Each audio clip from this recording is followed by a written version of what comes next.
Bem, boa tarde a todos e todas. Vamos dar, então, prosseguimento ao workshop oferecido pelo professor Klaus Corcilius, da Universidade de Tübingen, que gentilmente atendeu ao nosso convite e tem oferecido um curso bastante instigante sobre a verdade prática. Professor Klaus, fica à vontade em relação às perguntas,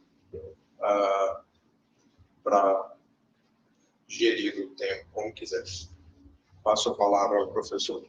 Muito obrigado. Thank you so much for showing up again. I still need a handout for myself. In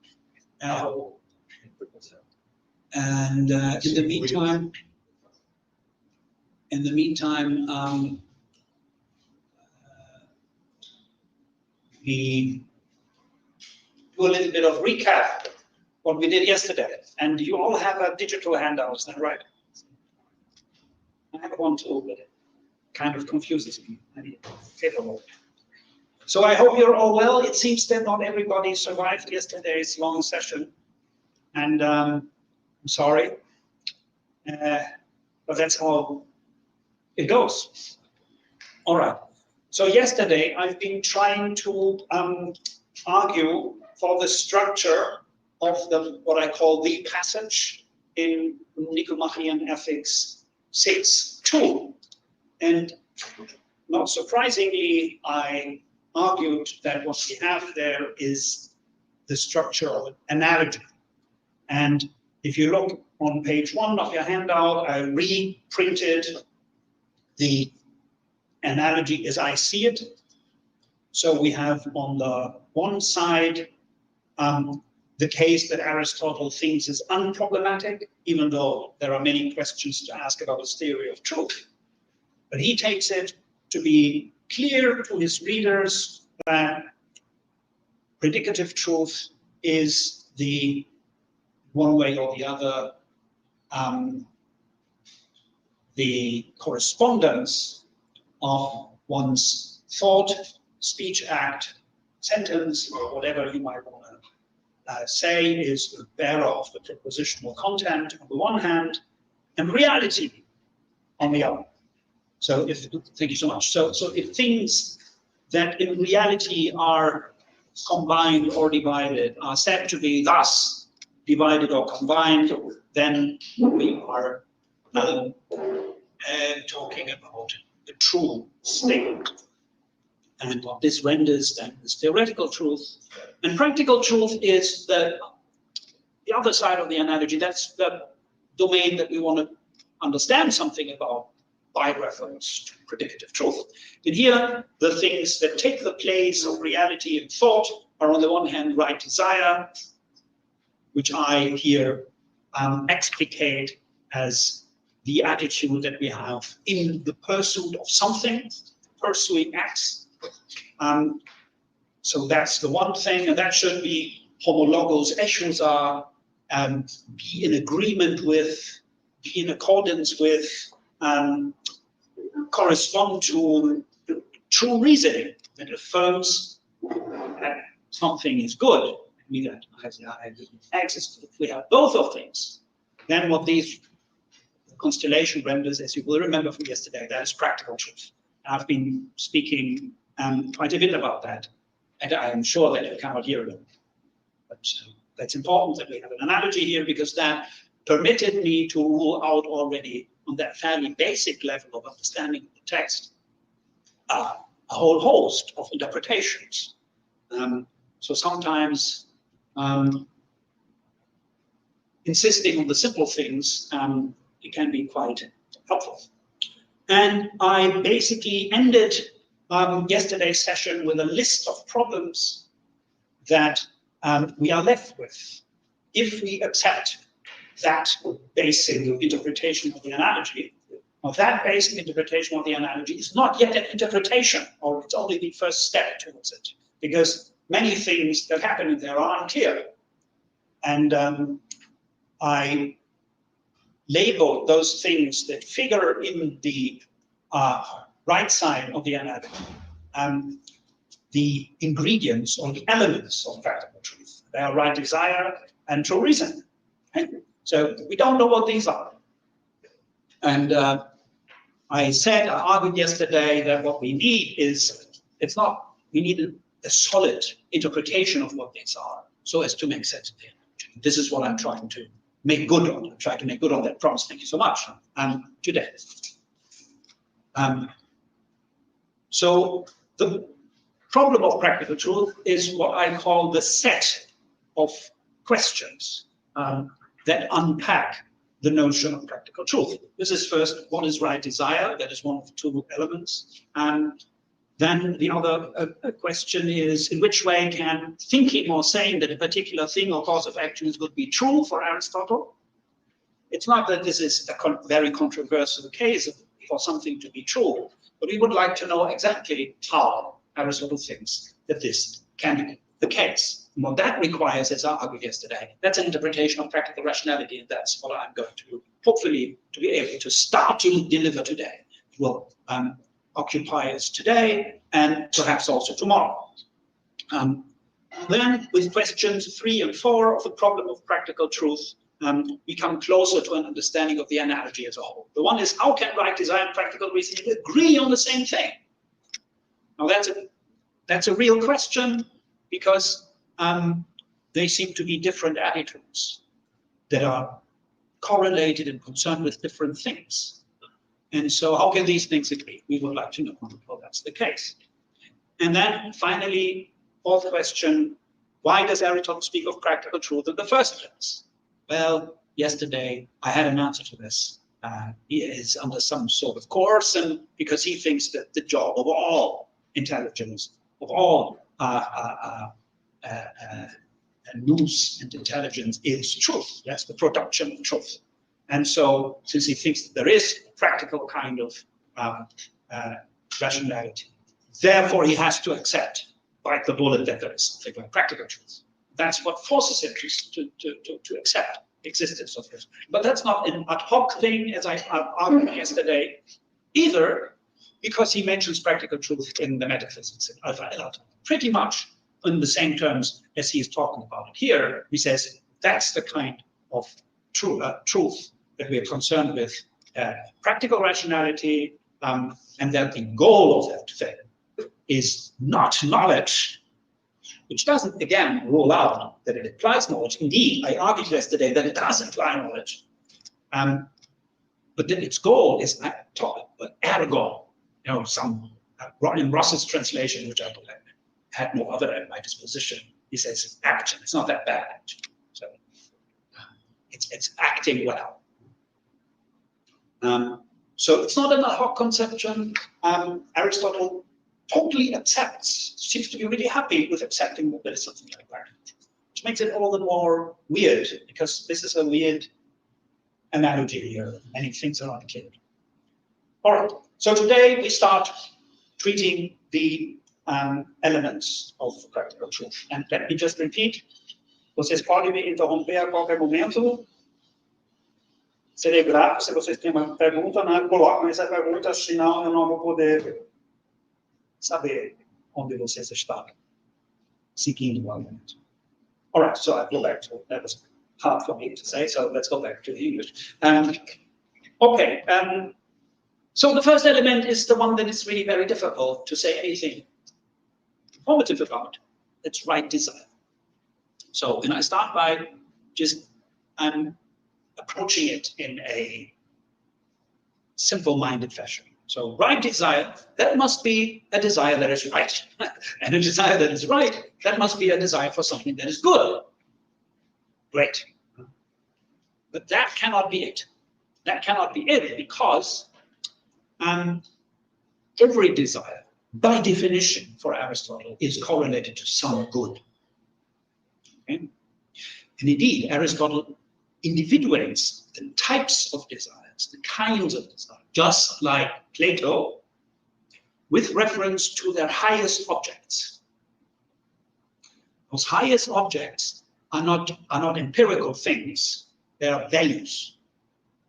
Okay? They are features that make other things good. So We have three kinds of desire, just like in Plato: appetitive desire, that's the epithumia.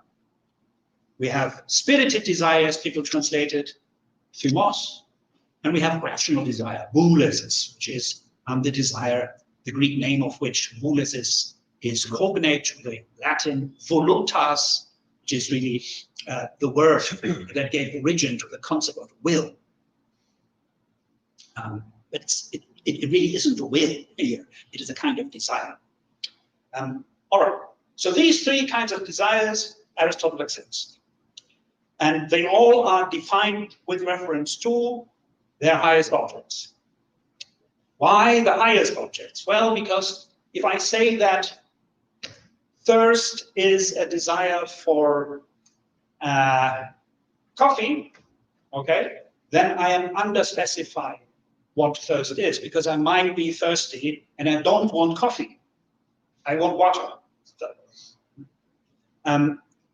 So you have to individuate thirst at the right level of generality. And that's an argument that Plato makes explicitly in the famous passage in the fourth book of the Republic, when he individuates, when he explains to us how to talk about desires.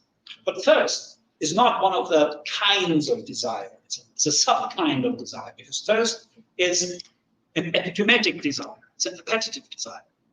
Appetitive desire is correlated to pleasure. Now, pleasure is not a thing. Pleasure is not honey, it's not sugar, it's none of these things. It is a feature of all sorts of things. And why does Aristotle think that we have to individuate these kinds of desires by their highest corresponding objects,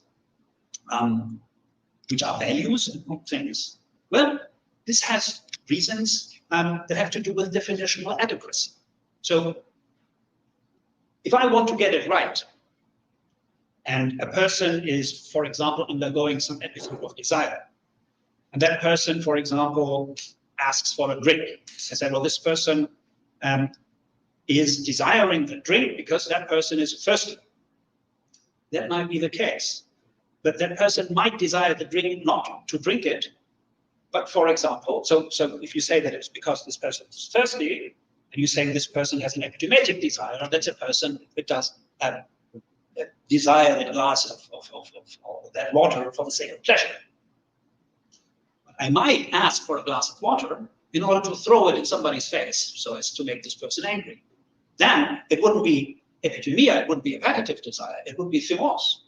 You know, I would be trying to provoke someone. Lucas, for example. And but when I say I desire this for the sake of pleasure, then Aristotle thinks that there is no way in which I can desire this for the sake of something else. Now, don't talk to me about eudaimonia. Okay, you can always say that, but that's vacuous. Okay, eudaimonia is not an object that Aristotle uses to individuate desires. He thinks there are three highest kinds of objects. I'm very happy to talk about eudaimonia, but I'm not. It's too later. Okay, so highest objects. They are good, and they're intrinsically good. And there are three kinds of them. Appetitive desires correlated to pleasure.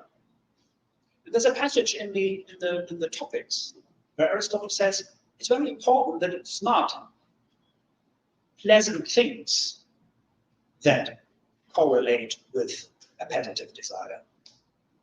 Because there is a reason why I desire pleasant things, and that is pleasure. So pleasure, the abstract singular noun, pleasure, the singular pleasure, that is the reason, the goal, the teleological cause for the sake of which I desire pleasant things. And if I want to be adequate with my definition, that's what I have to specify. And it's very interesting, a very Platonic trace in the way that Aristotle thinks about values. He thinks it's actually the singular nouns that we have to specify in order to get that right. It's not pleasant things. It's the singular pleasure. All right. But it's not any kind of pleasure. Apparently, it seems to be some kind of bodily pleasure. But that is, I mean, perhaps debatable. The second kind of desire is spirited desire, thumos. Now, this is often rendered, especially in the Anglophone literature, as competitive desire. And it's clearly super important for the education of the guardians and the coming to be rulers in Plato's ideal city. But really, it's not only competitive. This is wrong even for Plato. Okay? So this is an aside. This is not very important for our argument here about practical truth, but just by way of general, adequacy, or just trying to be correct about things. I think it's a profound misunderstanding to think that the thumos is competitive desire. It is that motivation disposition that disposes us to be both aggressive and loving. Both of these things, they have the same origin. So that's the Platonic way, or Plato's way of thinking about it. And his example is the Laconian hound dog, who is both submissive to those that he accepts as authorities and aggressive to those that he despises, things and he does not know. And Aristotle in the Politics even says that the disposition that makes us capable of loving others is thumos. So it's not competitive desire, it's both. It's a desire that relates us positively, aggressively, competitively, but also lovingly and tenderly to other people, quite gently. And so what is the corresponding good? But Aristotle doesn't really talk about it in commensurate universal terms, but he says time, honor. And honor is one particular external good, but it is a paradigmatic external good. And therefore, I am inclined to think that what thumos is correlated to, by definition, both for Plato and for Aristotle, is external goods. And external goods are not possessions and money and stuff like that. It is social recognition. So let's take the example of yesterday. I take you very seriously. I value your judgment. And you tell me, Klaus, you are an imbecile. Okay? Then this will cause in me an episode of anger. And why is that so? Well, this is because the way that I am in the world is structured in such a way that I expect certain things of other people to whom I relate in certain ways. In that instance, in our little thought experiments, I relate to you by way of, I do recognize you socially. I do take you seriously. I do value your judgment. You are important to me. So my expectation is that this is reciprocal. But it's not. You despise me. You think that I'm an idiot, and you let me know that. You see, it works. And, or perhaps it's not, but at least it feels like that. And so that disposition, that expectation is, I think, regulated by that sort of desire. Yeah? So it really regulates and structures all our social relations, both inimical and amicable relations. And I think that's very interesting. Nobody has seen this since Plato and Aristotle, with one exception, and they didn't see it quite clearly, the Frankfurt School. So have you ever heard of Marcuse's authoritarian character? That's the guy who is submissive to superiors and aggressive towards people who are, he deems to be lower in rank than he himself. But the Frankfurt School thinks that this is a deformation of a character. This is a alienated product, so there's a result of the capitalist process of production. And Plato doesn't think that this is a character sort of deficiency, a perverted, sort of alienated character. He thinks that this is an anthropological constant. We all have this. And indeed, it's super important that I am capable of being angry And it's good to be submissive to those who are better than us. It's very important.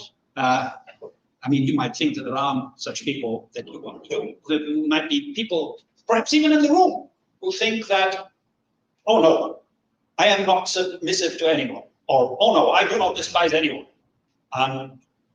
We are all the same. And I tell you, if that's what you think, you are deceiving yourself.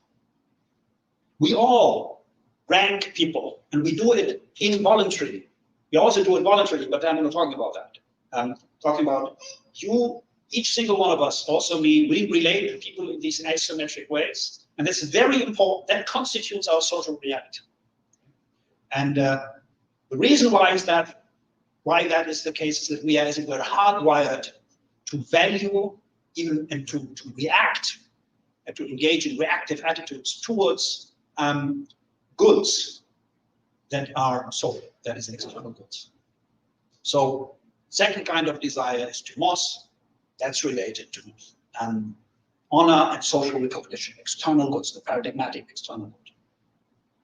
And then finally, the third kind of desire, that is rational desire, ulysis. Now, what does that relate to? Now, that's a complicated question, and people disagree about how to exactly unpack a rational desire. But by definition, I would say it's very clear that this relates to what is rationally good. And there are not very many things that are rationally good and are, as it were, constant objects, are values. Okay? There are not very many. So the rational good as a value. So that's a very high-minded kind of desire. All right. Now, all of these kinds of desires, they are individuated with reference to a value. A value is an intrinsic good, something that is good in itself. So it's trivial that desire is of something good. So right desire cannot be right because it's really correlated to some good. All desires, by definition, it's trivial, are correlated to something good. So what is it then that makes the desire right? Now, as I already said yesterday, I don't quite know the answer to that, but I'm trying to approach an answer to that question by just looking a little bit into the text. So Aristotle says in numerous passages, some of which I here produced on the handout, that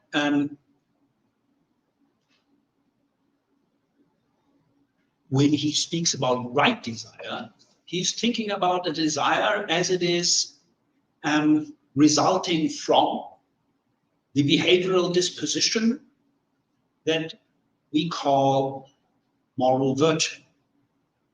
So when we have acquired second-order attitudes towards our emotional life, towards our emotions, our affections, that are virtues, that are excellent, then that doesn't mean that we have no desires. No, it means that we undergo desiderative episodes in the right, rational way, whatever that is. Well, that's the way that is in accordance with what Aristotle has to say about the moral virtues. Those are intermediate states between two vicious states. Think of the example yesterday of courage being the mean state between two opposed states with relation to the emotion of fear. The one is cowardice and the other is foolhardiness. Now, how much fear am I supposed to experience when I'm in a situation of life danger, in battle? Well, you know, exactly as much as the danger that objectively exists would require. Now, what is required? Well, that's a good question. Aristotle says that one thing about the particular amount of a particular quantity with which we should undergo such episodes of, for example, fear, are determined by the autos logos, by right reason. And that right reason for each particular situation is exactly that amount that the wise person would say that is the adequate amount. And that is, of course, vacuous in a way, but it's also informative. It's vacuous because we are not told how much. It's not, but it's not completely vacuous. It is informative nevertheless, because we understand that there is something like an appropriateness for a given situation. And what the appropriate amount would be, that requires a wise person to determine. But that's not to say that there is no such right quantity. So whatever right desire is, it must be that adequate desire. And if the desire here is, for example, to succeed in battle or something like this, then it would have to be balanced with the fear. It would have to involve some kind of desire not to die, balanced with that situation. Whatever the details of that, that's very hard to determine. But it seems that Aristotle thinks that there's an adequacy of our emotional states to particular situations. And the adequacy is not to the situation as such, but to the situation as it is, given my rational goals. Okay? So right desire is a kind of desire in a given practical situation as it results from moral virtue. So if we accept that, then we can say that right desire is just a name for, or it's the same thing as the fulfillment of all the conative criteria of moral excellence. So what right desire really determines or says is that we have the right desires, which means that we are disposed to act for the right motives. We have the right desire, means not only that it is adequate in the amount of fear, for example, in the courage example that I was giving, but also that we have the right desire in the first place, the right kind of desire in the first place. So I want to win the battle. So that's what I want. I don't want to just survive or something like this. So maybe that is also part of it. And I'm pretty sure actually that it must be. So then right desire would be both responsible for the right kind of emotional attitude to a given situation. So not that I experience joy in battle, that's not the appropriate reaction. And I don't think it's funny if a person dies and stuff like that. That would be the wrong kind of desires. But then also perhaps the right amount as it results from moral virtue. Okay. Now, so we can just simply say, suppose everything goes right with the moral education as described in the previous books of the Nicolaitan Ethics, the kind of desire, the kind of attunement of a person's emotional life to rationality just works fine. So that person will be attuned to all sorts of situations, will react emotionally in the right way. That person will want to do the right thing, what is appropriate for that situation. That person will not lose control unless the situation is such that you ought to. That can happen too. So suppose a dinosaur comes or whatever, or some, I don't know, maybe that's not so bad, some sort of earthquake or something. Well, then I think it's adequate to panic. Or a god comes, a god appears to you, tells you something, then you ought to be out of your wits, okay? Because that would be appropriate. Think of Socrates, who says that he has a phobos amechanon when he thinks that he might commit a blasphemic act. He says this in the Philosophy, phobos amechanon. I have an outlandish panic, that I might say something that will offend the gods. Now that is a way of saying that he's losing control. Yes, But if you offend the gods, that's a very good reason to be really worried about if you're a Socrates. All right. So right desire then, I think, is this. It is the adequate being attuned, as it were. If you think of your emotions, we had this yesterday, as some sort of instrument for your rationality, so that your reactions, your reactive attitudes are attuned in such a way that you are prone to, disposed to have the right emotional attitudes to each situation. You do get things rightly. You do understand the situation, and you're even emotionally in the right way. And that's the outcome of a very good moral education. Yeah? And that's not nothing. I mean, that's some information about what right desire is. And indeed, I would think that maybe I shouldn't be saying this right now, but I think that this is really very important and goes actually deeper into the question as to how exactly practical rationality works. Because I think to be emotionally disposed in such a way that you are getting it kind of right just means that you are not reacting inadequately emotionally, but yet you don't know exactly what you should do because you haven't deliberated.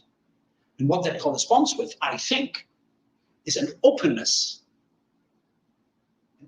towards accepting to do for yourself what the situation requires.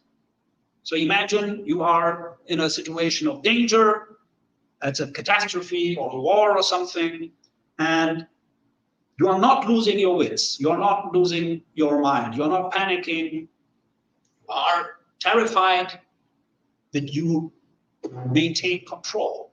Well, that doesn't mean that you know what to do, but to maintain your control and your cool, as it were, in such a situation, that allows you to listen to what rationality requires, to what it would allow you to think in that mode. And I think that's important. So there's a certain openness and the right desire, I think. It's a determinable in terms of the goal, but I'm getting ahead of myself. All right. Yes. So since Aristotle said that both the reasoning must be true and the desire right. Yes. Is true and right interchangeable? No. With it's true reasoning here, or wrong, the right reason is interchangeable with true reason in this case, or no? Well, to be honest, I don't know, but I think that the autos logos. I mean, here's just just tell you what I think. So the autos logos is used to define the moral virtues. So there is, even in the very definition of the moral virtues, a reference to the intellectual virtues. Because Aristotle says that the guy who knows what the autos logos is, that's the phronimos, that's the wise guy. So the autos logos is something that you can know. So I actually think that it's not entirely clear to me why Aristotle doesn't say logos aretes, he says logos autos. So it doesn't say true logos, but the autos logos must be true. So I think that there are other reasons why he chooses the word autos, because you might say other true things, you might think other true things, but they are not the right things to think in a given practical context. Like, for example, it would be good if I could run away, and it's true, actually, I have a super exit plan. And to leave my, my comrades here, and so on. So maybe that's a reason. I don't know exactly why, but I think that autos logos and right desire, orexis orte, they have no special relation to each other. That the autos means the same thing here. It might mean something similar, but it's not. I don't see a clear reference there, but I'm open to learn otherwise. So the desire is not true emerging of a relation with, or with true reason. But not right. True inversion of being in a relation with true reason. Well, maybe it turns out to be. But that's not how Aristotle sets up the argument. So it would be possible for him to say this ex post. Okay, sounds to me that it makes sense. You can say, once I have deliberated, I have come to think what to do, and that's kind of right, or that is true, then what I'm doing corresponds to the autos logos, and that is the reason why my corresponding desire is right to me. But that's not how he sets up the argument. All right. So let us remind ourselves of what Aristotle has to say about virtuous action. Now, virtuous is just excellent action. I was making it a point yesterday that Aristotle doesn't have the focus on moral norms. Okay? Aristotle is not a normative ethicist. It's not a normative ethicist. But that doesn't mean that he doesn't say things that are quite relevant for normative ethics. He's just not the project that he pursues. So here's a passage from the from the Nicomachean Ethics 2:3, and where Aristotle speaks, but sort of as an aside, en passant, obiter dicto, about requirements for virtuous action. And that's a very interesting passage. So I quote this at the end of page 1 of the Antiga. Again, the case of the arts and that of the excellences are not similar, for the products of the arts have their goodness in themselves, so that it is enough that they should have a certain character. So if I'm building a car, it doesn't matter whether I hate cars while I'm building them. Value is in the product. But if the acts that are in accordance with the excellences have themselves a certain character, it does not follow that they are done justly or temperately. The agent also must be in a certain condition when he does them. In the first place, he must have knowledge. Secondly, he must choose the acts and choose them for their own sake. And thirdly, his action must proceed from a firm and unchangeable character. So Aristotle is saying here something that you might know from your course on Kant's practical philosophy, because you can engage in an action that is in accordance with the law. But that doesn't mean that you do it because of the law. If you do it because of the law, then you are doing something good. If you just do something that is externally, as it were, equivalent in the result to the action that would be done by the person who understands the law, the moral law, and acts because of that law, then you're not acting morally, even though extensionally that's the same thing. So Aristotle does something similar and says it's not enough just to do the right thing, to withstand in battle or something like that. That doesn't make you really courageous. Now, the excellent agent, and in acting, does what is good from a decision. And that agent knows what she does. And she does it because it is good. And she does it from an unchanging moral disposition. This is very demanding, and it's no less demanding than what Kant says about our religion. Now, a difference here is that Aristotle doesn't say that that the agent has to do it, that this is totally unqualified goodness. He's not saying that. He's not saying that. Whereas Kant makes this a big thing. But the agent should act not because it is good for him, it's because it is good. I find this quite remarkable. So you see that the requirements for virtuous actions are actually quite compatible with many things that we find in normative ethics. But that's not the point that Aristotle wants to make. So he says it just as an aside here. But this is interesting for us because whatever will turn out to be, what practical truth will turn out to be, it'll have to conform to these criteria. Now, I want to end this section with a problem. So we now have an idea of what right desire is, I think at least some vague idea, and that's desire as it results from moral virtue.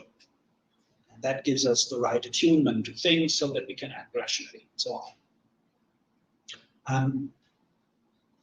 But Aristotle says that every decision is driven by a rational desire, by a hypothesis.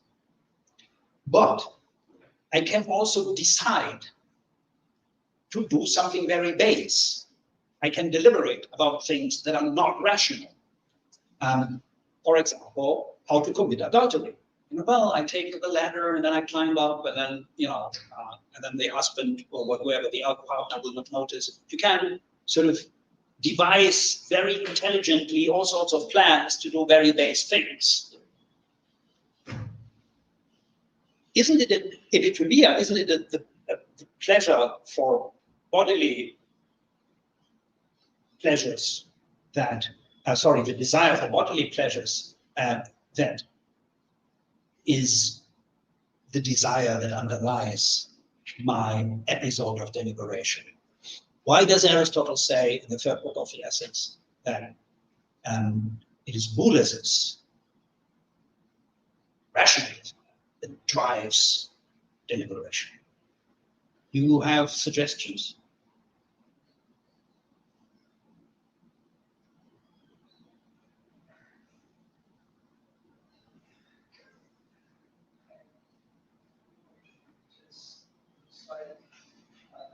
Those cases we are talking about are the last object.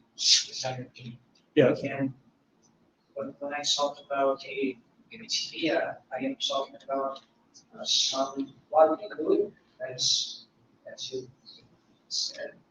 And I could deliberating about some rational good, but like I'm deliberating about the bodily good. I don't know, it just seems very confusing. Yes, and I think you are right about that. That's the problem. Confusing? Well, it was a little confusing, but I think it's adequate to feel confused about this because it really is quite mind-blowing. And there's a scholar who Josef Müller, who is working on that question. And he has several papers on the question, and really it's up for grabs. We don't know. Now, one answer would be, well, Aristotle is just going by the good case. Okay, he's going by the best case. Why? Well, because he's trying to define. He's trying to define a choice. And so he picks the best case, because that will be the most informative, because that is closest to what it is to be a choice. But that sounds more like Plato than Aristotle. Another explanation, which I think, if I remember correctly, I don't remember quite exactly. Müller favors, I think I too. I've been working on these things when I started out. So suppose Paul has a sexual desire for Mary, okay? And that is an epitometic desire. That is clearly an appetitive desire. It's eros, okay? Aristotle thinks that this is clearly not rational. But then he has a big plan and thinks really hard, very intelligently, about how to satisfy his desire. So he has to persuade her and whatever it is. He has a plan, and it's very rationally devised. This guy's super intelligent. So then it's kind of right to say that this guy is driven by his appetite, ultimately, but only ultimately, because he deliberates about it. And by deliberating about it, you kind of you elevate the object of your desire. it's inadequate in a way to think very hard about how to satisfy that desire by way of these highly ambitious or highly technical rational means. But once you do so, you are making the entire action, the issues, semi-rational because you're deliberating about it. Okay? Does that make sense? That's what I'm inclined to think. But Aristotle doesn't tell us. So imagine that if you had just this desire, you had just erotic attraction, but no deliberate sort of attitude, then you probably couldn't even think properly. You need some part of your rationality must be at work when you are thinking about how to realize that goal. See, so that's what I'm thinking, but it's complicated. But what we can be sure about is that Aristotle says that it's the rulership that drives the episode of deliberation. Okay. Sorry to interrupt. But Lowski, in this case, should we say as well that if I am deliberating because my idea was driving me to do that, shouldn't we say also that I would have a prejudice about yes, yeah, and something because I may be wrong, of course. In every context that Aristotle talks about a decision, he's talking about the rationals. yes. No, exactly. That's the problem. But he also says in book 7 of Reading Modern Ethics that you can deliberate how to, even the Socratic agent can deliberate how to achieve his Socratic goal. So, I remember your example of smoking. yes. The Socratic misconstrues smoking as something that can be seen as actually good. Like I'm celebrating. There's some apparently rational justification that maybe make that apparent good. Okay, yeah, but that's the weak Socratic agent. What about the abusive sexual criminal? Okay, now that's a person who can deliberate about how to achieve his goal, and clearly it's a base motive. It's not lawlessness, but he's doing it premeditatively. He's doing it knowingly, you know. And you cannot help but knowing what you do when you deliberate how to do it. So that kind of elevates perhaps the status of the goal. It makes you entirely culpable for what you're doing, even though the goal that you're there pursuing is not rational. But that's our progress. I just think that that's an interesting observation, that this is not so clear. And that is a bit of a problem that Aristotle says that is the rulership. Now, just one thing to finish the section on desire and on right desire. So I think that Aristotle's distinction between three kinds of desire and his idea of correlating them to three kinds of values, which are intrinsic goods, really is a philosophical version of the traditional division into three kinds of goods that we find in Greek culture. Bodily goods, external goods, goods of the soul. I think that's just the philosophical version of it. I think Plato and Aristotle agree on it. All right. Too early for a break. Let's go to the next section. Okay.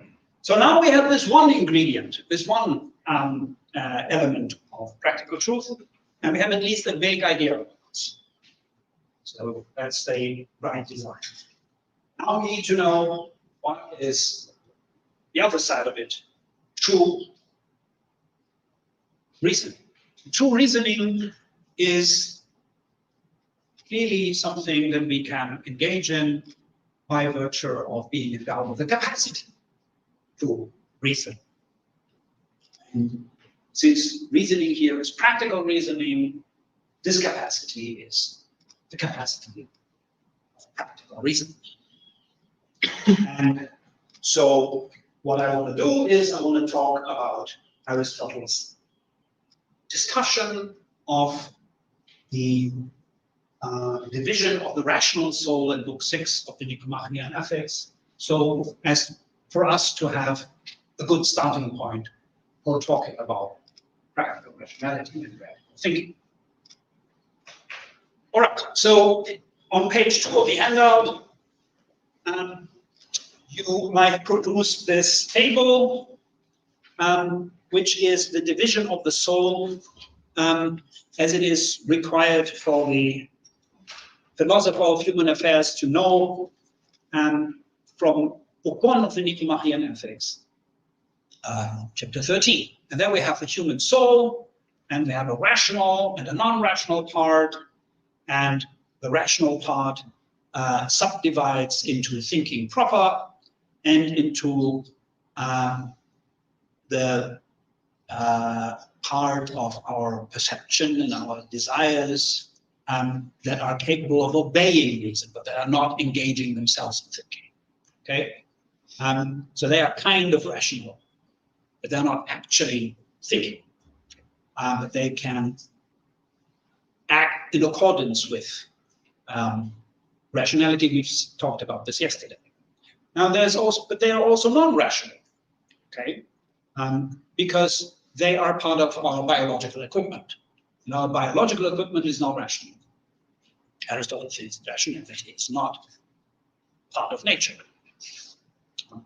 Nature, because it doesn't have matter. Aristotle thinks of nature as material and subject to motion and change. Okay, and rationality is not subject to motion and change, and it is not materially extended. Therefore, it's not a natural thing. All right, and then the other non-rational part, that's the plant-like vegetative part, which it says, well, that's not very interesting. So that is the basis on which Aristotle will continue to divide this rational part of the soul. So he will subdivide the thinking proper part. And this is what he does, and I'll read the passage at the bottom of page 2. And let it be assumed that there are two parts which possess reason. One by which we contemplate the kind of things whose principles cannot be otherwise, and one by which we contemplate variable things, that is, things that allow for being otherwise. For where objects differ in kind, the part of the genus, in genus he says, the part of the soul answering to each of the two is different in kind, since it is in virtue of its certain likeness and kinship with their objects, that they have the knowledge that they have. Now, let one of these parts be called the scientific part, and the other the calculative part. For to deliberate and to calculate are the same thing. But no one deliberates about what cannot be otherwise. Therefore, the calculative part is one part of the faculty which possesses reason. Must then learn what is the best state of each of those two parts, for this is the excellence of each. So this is how Aristotle subdivides thinking proper into two parts. And on the next page, page 3, you see this division here applied. Okay, so Aristotle introduces this distinction because he wants to discuss the intellectual virtues. Book 6, as I said, that's the juncture where Aristotle not only discusses the intellectual virtues, but where he also discusses the relation of the moral to the intellectual virtues. All right, and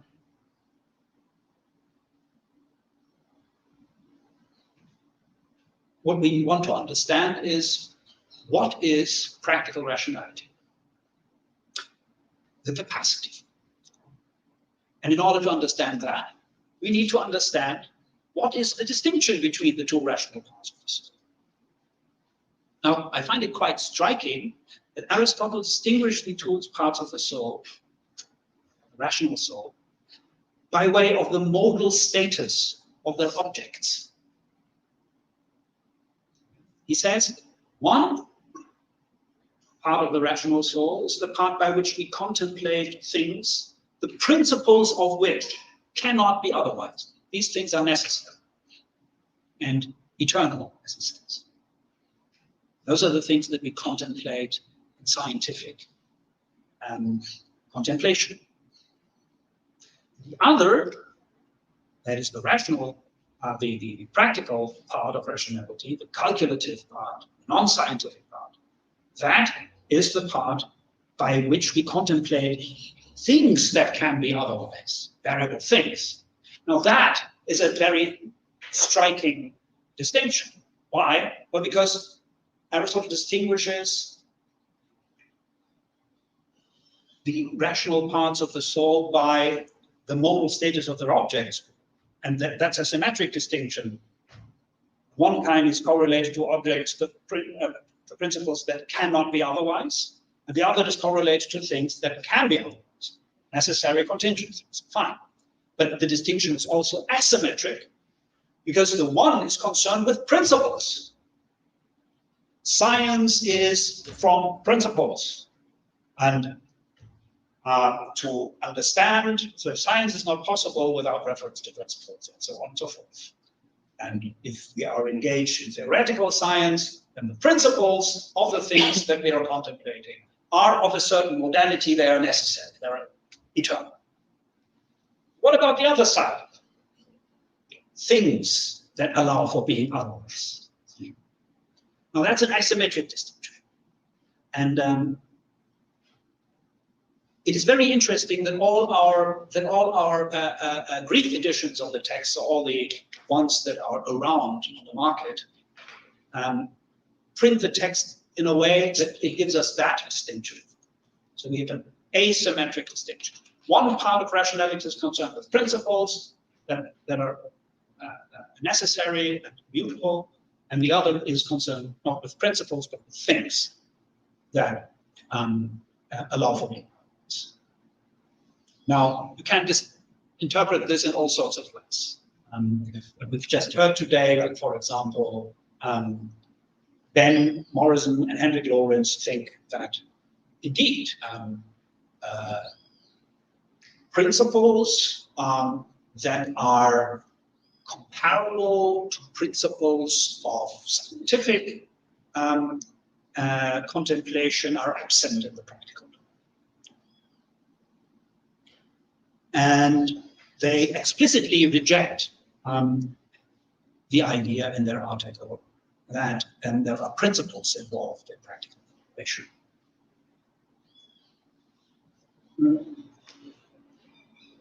But if that distinction is correct, we have a very, very clear counterexample. And that's the existence of Aristotle's natural science.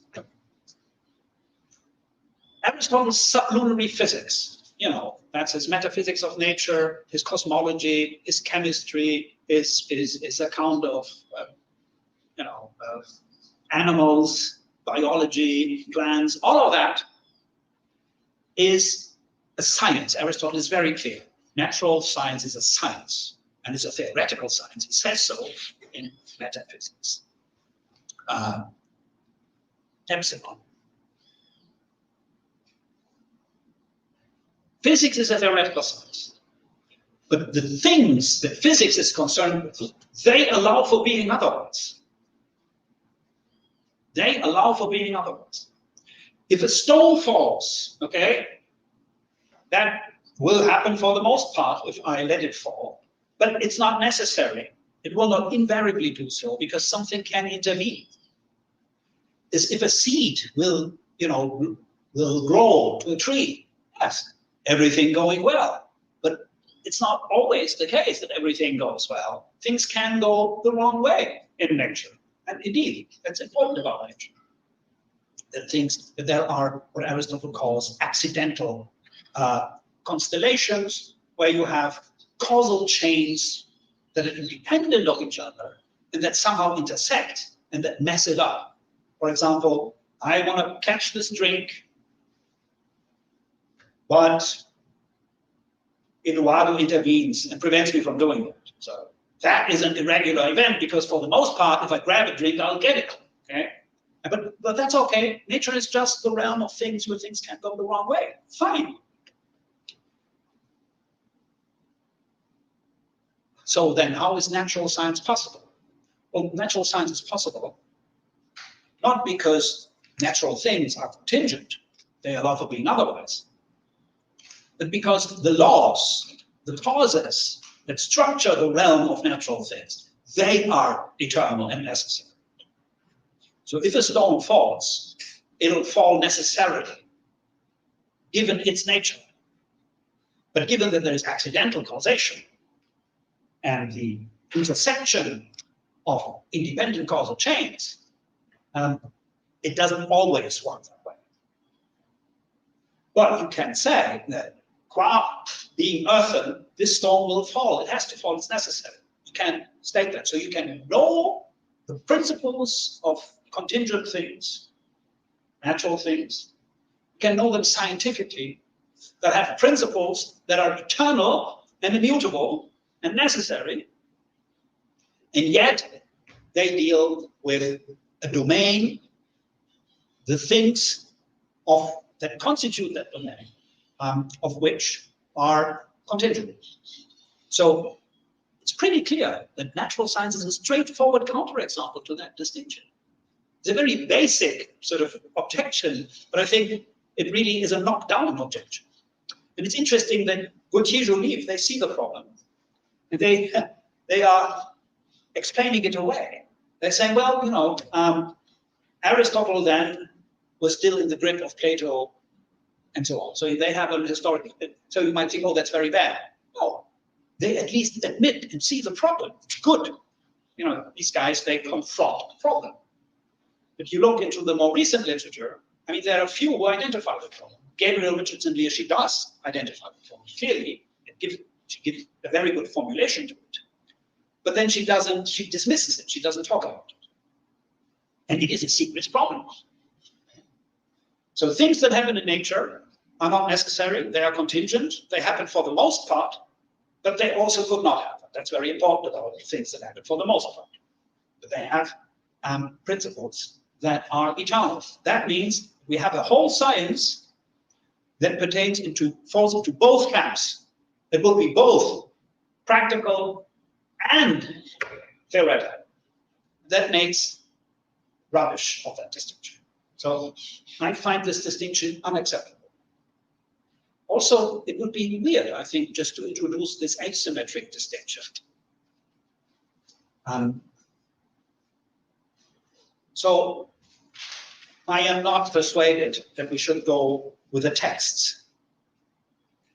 So then what's the possibility of doing it otherwise? Now, I think on the symmetric distinction, we would have both domains, practical and the scientific domain, dealing with things that have principles. Okay? Only that the principles of science are eternal, immutable, and necessary, whereas the principles of practical deliberation, they allow for being otherwise. Well, that would be nice. And there are actually some people who say that this is what Aristotle says.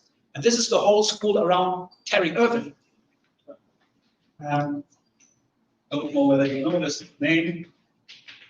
And he has a former student who now is a professor. Her name is Nielsen, Katarina or something like this, or Margarete Nielsen. She is, I think, Danish or Swedish. And now she's a professor at Oxford. She says something that Terry Irvin also said, namely that practical philosophy is concerned with the domain of things that have principles, but these principles are contingent. Why they are contingent? Well, they are contingent because there are exceptions. So when they think of the principles of practical rationality as moral norms, as moral laws, okay? Just like David Ross, you mentioned David Ross. You're exactly right. Ross has a Kantian conception of ethics. He says it's unthinkable that any ethics can do without moral laws. To say anything by way of morality is to state moral laws. That's Ross says so much. And he's only expressing what everybody then still were very much under the grip of, Kantian thinking about it. This was not even worth, arguing for. Everyone just took it for granted. And so does Irvin and Nielsen. So they have a conception of moral principles as moral laws. Those moral laws are principles that have exceptions and therefore allow for being otherwise. But one example would be justice. So we have the epieikes, okay, the guy who seemingly breaks the law of justice by doing something that is, we don't know how to translate the word epieikes.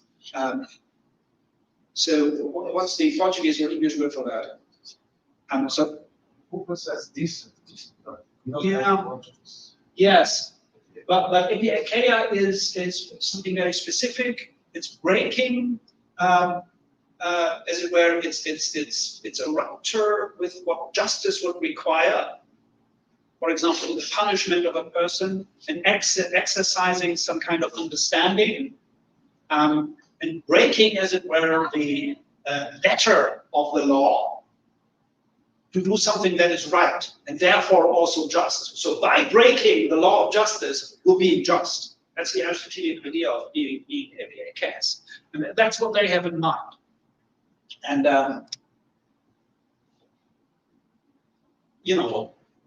okay.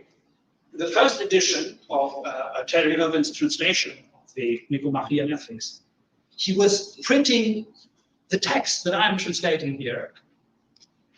So he was making it up. He was saying, he was making up, so that practical rationality is concerned with the domain of things, the principles of which are offered. That's not in the text as we have it.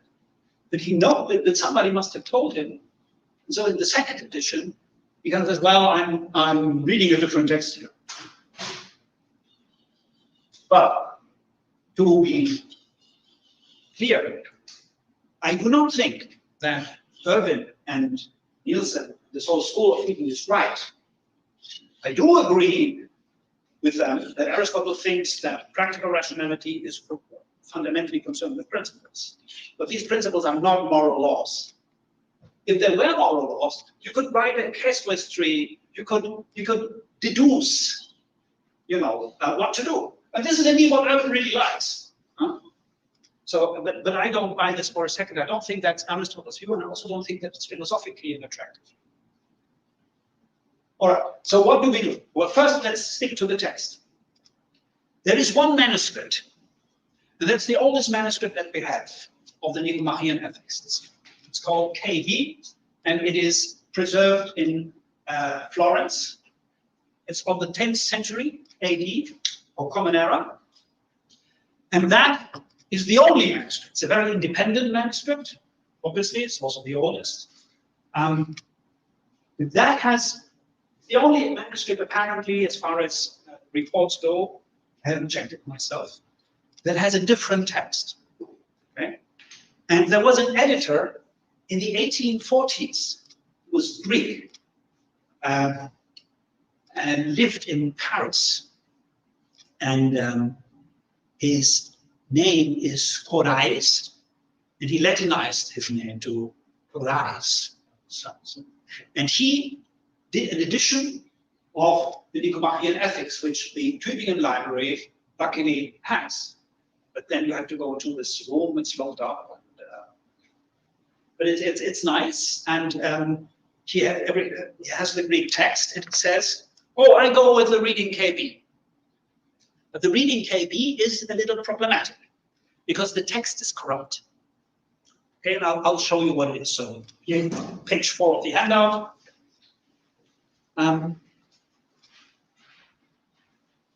Most probably, the KB reading is this.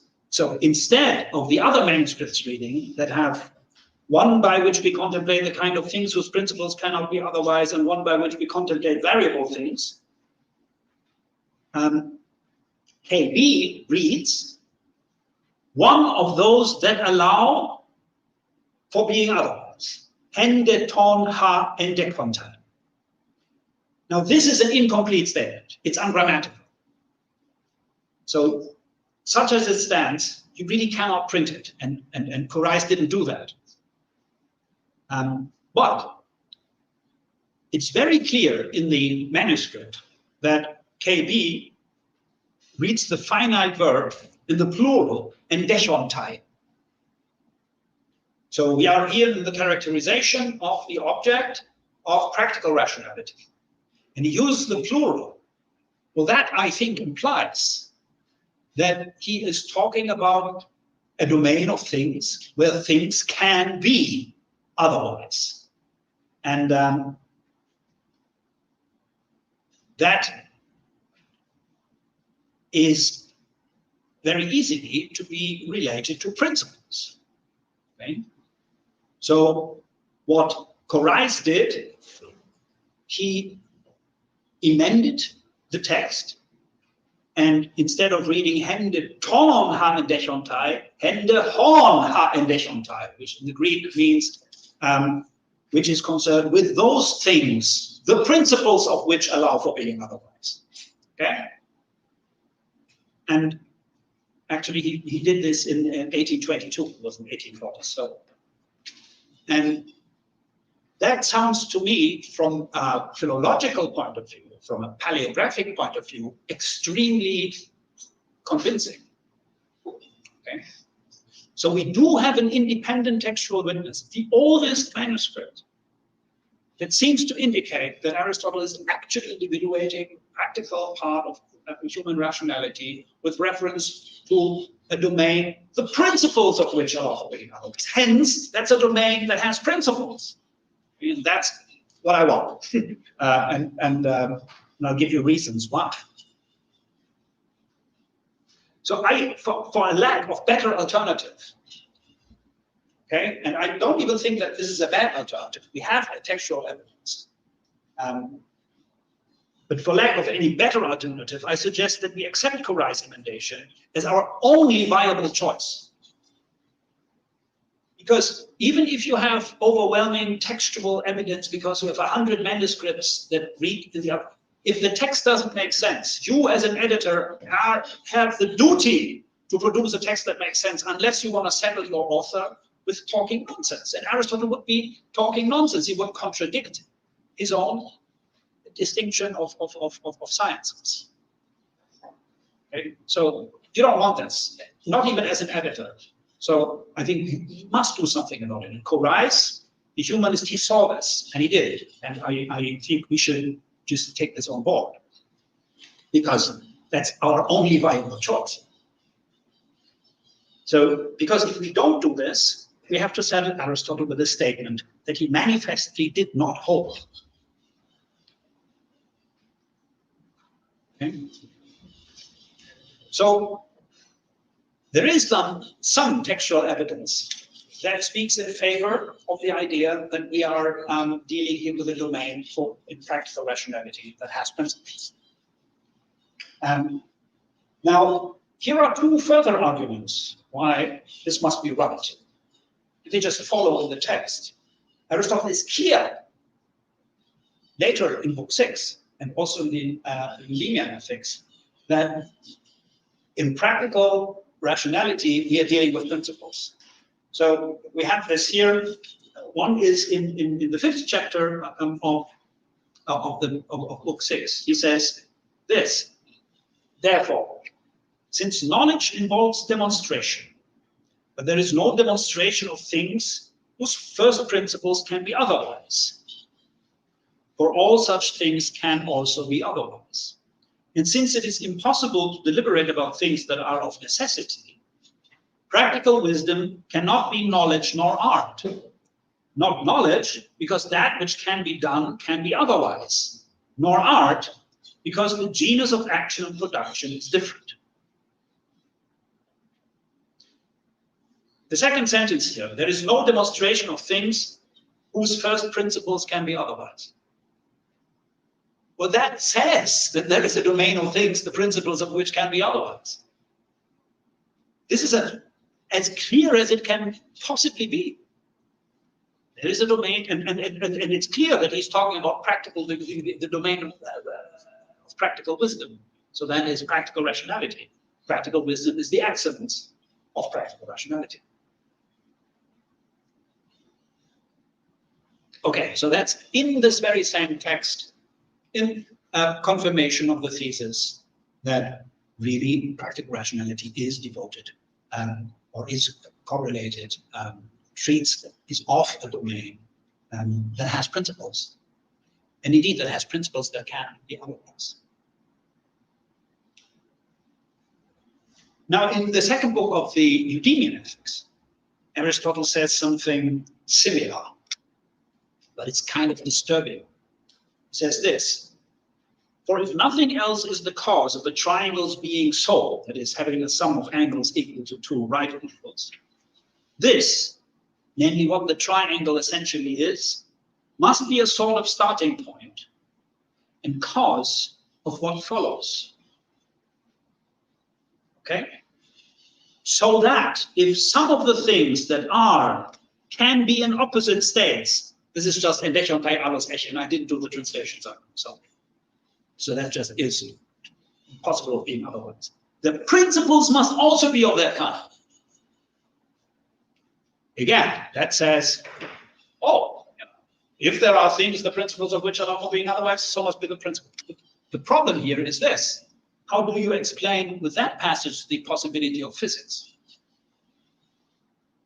Because if physics is the science with of contingent things, the principles of which are necessary, then this would be a counterexample to the law established here that the same modality of the object domain applies also to the principles of that principles. Any suggestion for a solution to that one? Yes.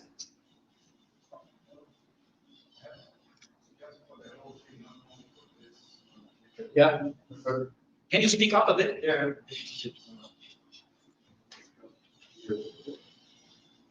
So I don't think that's this economic passage, but I agree with pretty much everything you said.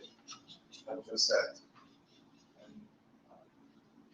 Yeah, I don't think that the modality that is explained from the tiny language, principles as propositions stated by themselves.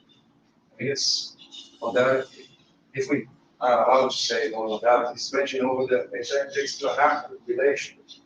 The way, exactly the way we have the idea is not exactly that. Take any proposition like triangles have two-sided figures, blah, blah, blah, blah, and this explains the two-arm theory. Of course, the sentence triangles are blah, blah, blah, blah, is necessary. There's also talk about something even more specific to this, which is the explanatory relation. Yes.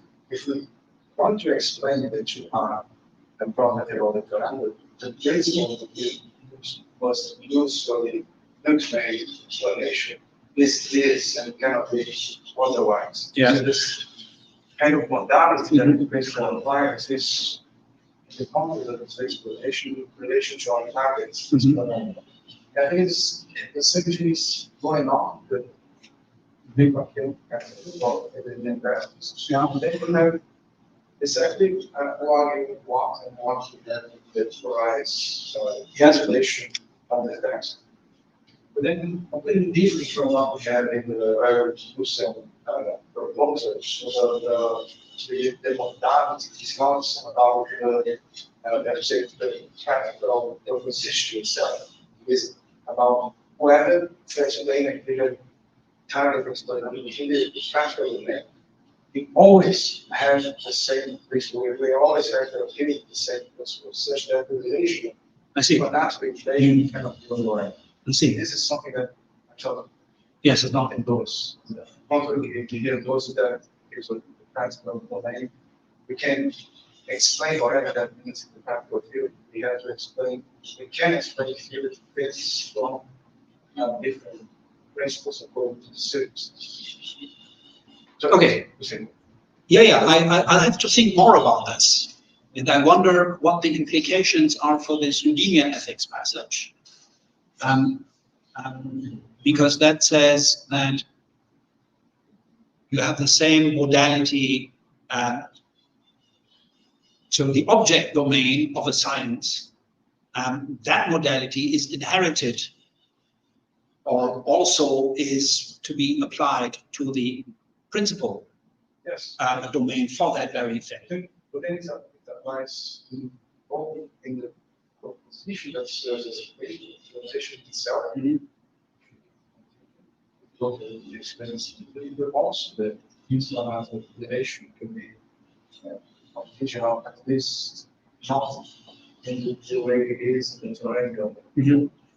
So I'm not averse to this, and I just have to think more about it, and I like it because it looks to me that it solves the problem that I was just raising. The problem of the physics. Yes, the problem of the physics being a counterexample to the Udemian ethics. Yeah. Yes, and I didn't have a solution to that, so thank you. But it changes the argument, and it's a very specific way of thinking about the necessity. That I understand that, and I am not averse to it. I just have to contemplate it. Troubling natural science. Well, let's just say the state of affairs themselves are not necessarily for most of us. Yeah. And the principles in isolated principles that's where occasionally will and all sorts of propositions that serve as principles. Those propositions are also the most true. That's just very bad. Or if you even we can still or something say, well, principle not relation can be necessary. Yes. That's yes, how exactly. I see the solution. I see. So you would even, I see. So the price, as it were, for going the way that you were suggesting with relation to physics would be to say that there is some weakening of the necessity of the principles, because these principles are absolutely necessary with relation to their explananda, but not taking in isolation from the explanatory work that they do. They actually, even the principles, hold only for the most part. So that's a new interpretation, it's new to me, and it's very interesting. And especially also in this particular context, because it allows me to deal with the Udemian ethics issue. Just a question from both of you. Are you going to suggest that this is your interpretation, or are you just offering a stronger version of your point? No, I know that he thinks this for. It's on the European ethics. It's so much as I have this interpretation of that. And actually, I see that one is you know,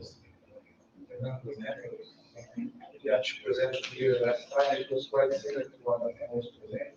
I'll still think. I mean, I don't think it's.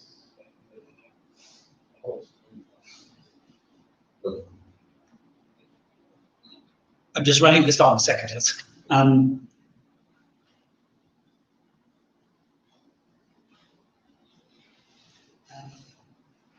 have to think of it. I mean, but I do like it. So that's that. If we are now on the top of page 5, yes. Just a Jason thing. In the passage here in Antiga 6, there are first principles. Is that? Yeah, he says first principles. Is that just a translation? Yeah, people really they make a mess of it. Yeah. So sorry, I should have done the translations myself, but I Yeah, I was just wondering if then because you felt. No, the first principle. Serving and verifying opportunity. We got the first person. Yeah, what do you do then when you have Parteiausscheid? First president. And then you're starting to commit an solecism. Well, let's not go there. So here's the interim result. That's the distinction, as I think it applies to the human soul, as Aristotle divides it in the Nicomachean Ethics. And you're familiar with that. The rational part and the thinking proper part of rationality on the left side subdivides into the scientific, into the calculative part. The scientific part is that thing, the principles of which are invariable, eternal, dealing with eternal things. That's what he says. And the calculative part is devoted to things whose principles are variable. Okay, so let us drive home the first important result of the discussion. Aristotle thinks that all human rationality is fundamentally concerned with principles. This includes practical reasoning. That's very important, because that's really a point about rationality. All rationality is concerned with principles. And I wouldn't even know what it would be to be a rationality without principles, to be honest. Think of the passage that I quoted yesterday from the Metaphysics, where Aristotle, I don't know whether you have the handout. Where is it? Yeah, he says, it is right also that philosophy should be called knowledge of the truth. For the goal of theoretical knowledge is truth, while that of practical knowledge is action. For even if they consider how things are, practical men do not study what is eternal, but what stands in some relation and happens now. Now, we don't know something true without its cause. So we apply here, as we must, a teleological reading of the goal. Okay? The goal of theoretical knowledge is truth, while that of practical knowledge is action. That does not mean that practical knowledge, that practical rationality doesn't have some kind of knowledge. And think, in Plato's Politikos, somewhere page 273 or something, Plato distinguishes between two kinds of knowledge. He says one is, or techni, one kind is, both of them are logoi. One of them are logoi that are applied, the products, technically. And the other are logoi that we just engage in for the sake of knowing them. And he calls them logoi psiloi, that is naked logoi, logoi without application. Okay? So that sort of distinction implies that both of them are knowledges. You know something, you have something in mind, that you understand something. And when you understand something, according to Aristotle, you know the cause. And if you understand something with your intellect, it's not just any old proximate cause. It will be a principle, because all rationality is concerned with principles. Yeah. So that's the view, and I think that's Aristotle's view, and we will find it confirmed with what he says about the activity of practical rationality.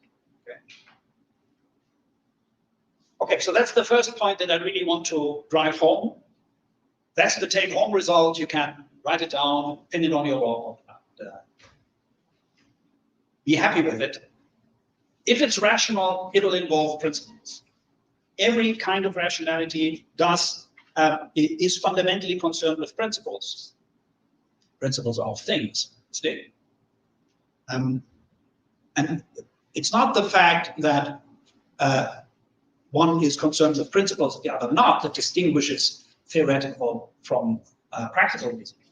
No, it's the fact that the modal status of these principles, on the one hand, is immutable, on the other hand, is variable. That is the distinction, the semantic distinction. It makes a lot of sense, as I'm going to argue in what follows. But what does it mean that principles allow for being goodness? Now, that is something that I want to start talking about today. Also going to talk about this tomorrow. Before we do so, we have half an hour break and have a coffee. Is that okay? Thank you. Or do you have questions, please? I'm talking all the time.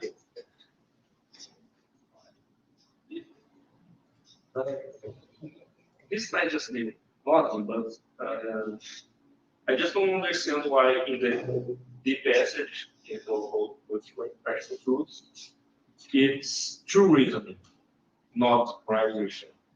There's an ingredient. Yes, that's one of the problems of practical truth. What the heck can it mean? That reasoning, first person reasoning about what is to be done can be true. Yes, but understanding is as a component of practical truths. Yeah. It seems that it would have to be the right orthodox, right reason. But he doesn't talk about the orthodox. Yeah, no, I know. That's something that you cannot cannot get. Yeah, maybe, but that's not what he does. And the point is, it's complicated, as we've seen yesterday in the analysis of the analogy, that predicative truth is part of practical truth. It's an element of, that kind of practical rationality that issues in a statement of do this is good or something. That's a piece of predicative truth. And that's part of practical truth. But it's very important that there be not just some kind of rightness, but some kind of truth involved, because otherwise the other element doesn't have truth either. It only has rightness. So the rational part of that, the qua-rational thinking proper, that is not the desire, that must be intrinsically truth related. Otherwise it would be a dysfunction of rationality. So that's why he has to say true.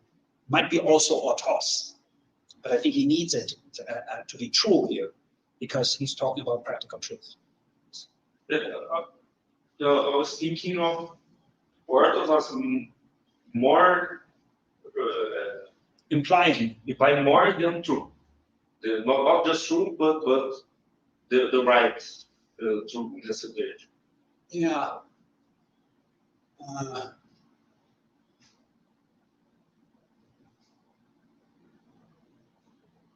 Because if it's not What makes you think that? well, because you can have the same thing I asked earlier. They would say, well, I could have a true reasoning about how to run away from the battle. Yes. But that's not the right reasoning. Yes. The right reasoning is true reasoning about. Well, no, sure, I get that. But what makes you think that Aristotle uses autos in a way that implies truth? It uses autos in a way that implies truth. I mean, he could, but he doesn't say so.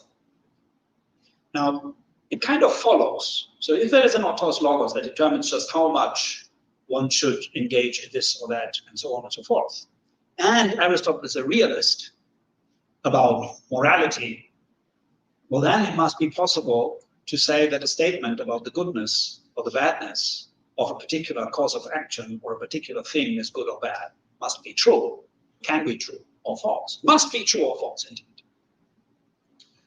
And once that is the case, you can construe, deduce from what we know that autos logos implies true logos.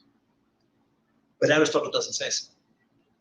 And I see the point, and I sympathize with it, but it goes beyond. Yeah, it's just that if this is the practical truth is just before action, there's no mention of orthodox here that that's about practical truth. where does it come in? And chapter 13, where Aristotle says the wise person, the practically wise person, the phronimos, that's the guy who knows the autos logos. And that really shows, I mean, it shows that you're right, because at least basically, because the autos logos is, if the autos logos is that what the phronimos knows, well, then that's equivalent to the true reasoning, because the phronimos is the guy who is in possession of the virtue of practical rationality. But Aristotle doesn't set up the argument in such a way that the autotes plays a role here. And I really think that's something to be talked about when we're done. But I really think he needs truth here. It would be, if you cannot construe practical truth, or he maybe seems to think that you cannot construe practical truth from two right things.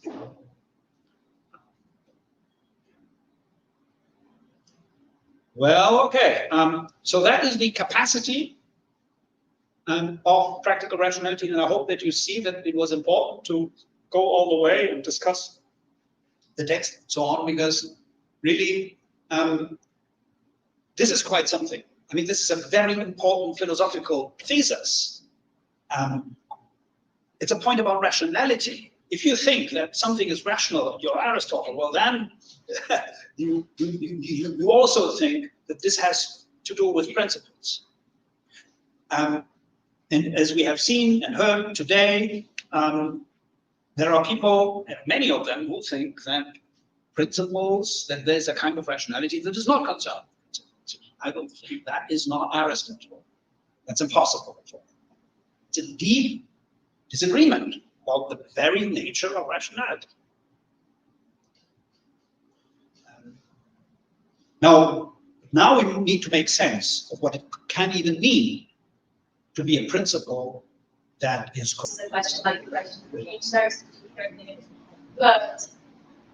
so this is one thing that is not very clear to me about the relationship of practical truth and practical reason. And it's like there's practical reason because there's practical truth, or this term related in this way, or might be the opposite way, or so practical truth is it's like a function of practical reasons. Yes, like this. That's right. And not only of, yes, that's the function of practical reason, exactly. So about the other thing. I mean, the function in a special sense, because you might think of a function as, so it is what practical rationality produces. In that sense, the function, it's ergon, so it's the work that it does. What it, if everything goes well, ends up producing. Right. So it's like the cause. What is the cause of the other? Yeah. Is it because there is practical reason? Yeah. Well, I think it's rather a relation of coming into existence by virtue of something else. So, which is not exactly necessarily a causal relation, but perhaps. So if I mean, actually, this is a question for later, because we are not very clear about what practical truth is supposed to be. But I'm going to argue that it is the success of practical reason. That is practical truth. And the success of, so if I play soccer and I succeed, then it's hard to say, because I win the match, then it's hard to say that my winning the match is the cause of my success. You can say that, but it's rather you achieve something by doing something. So practical truth, I don't think that it has an architectonic function in Aristotle's ethical argument or its argument in its ethics. But it is what it is in this empirical way, the goal of practical rationality, namely to function well. If practical rationality functions well, it produces practical truth. And there are similar cases, and perhaps some of the cases that I don't know whether Lucas will talk about such cases tomorrow. But think, for example, so I think that the usage of this way of talking about ergon, talking about the result and success, is a biological way, basically.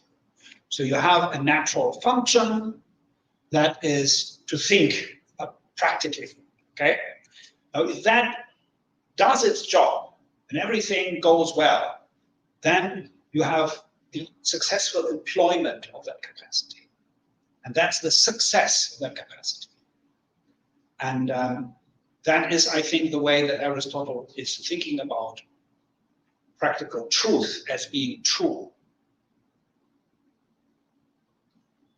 It also involves predicative truth, but that is not the point. So I think that it's by doing the one, maybe by thinking well about practical things in the right kind of setting, you're achieving practical success. But it's not a causal relation. It's not an action besides. It is something that is constituted by thinking well in the appropriate context. Thanks. Thanks for the question. All right, so shall we move on and think about the activity of practical reasoning? Now that again will keep us busy for quite a while, and I don't know whether we are going to be capable of running through all of it today. If we run through all of it today, then really we will be very fast, and then that will be great, but that will leave us with nothing to do on Friday. But it's always good to repeat it. Okay, so I've been arguing that Aristotle thinks that all rationality is concerned with principles. Therefore, that practical rationality is concerned with principles, but there's a certain kind of principles, I mean, the kind of principles that allows for being otherwise. What the heck can it mean that principles allow for being otherwise? That's where we stopped for coffee. Now we're done, we're back here in the room, and I'm trying to come up with an answer. And I'm trying to come up with an answer by just analyzing a passage, a very informative passage, in which Aristotle talks about practical deliberation. Aristotle identifies practical deliberation with practical reasoning. That is the same thing. Practical reasoning is the faculty, or is to deliberate about how to act. Okay, therefore, if we look at his description of deliberation, the structure of practical deliberation, then we will know what the activity of practical rationality is.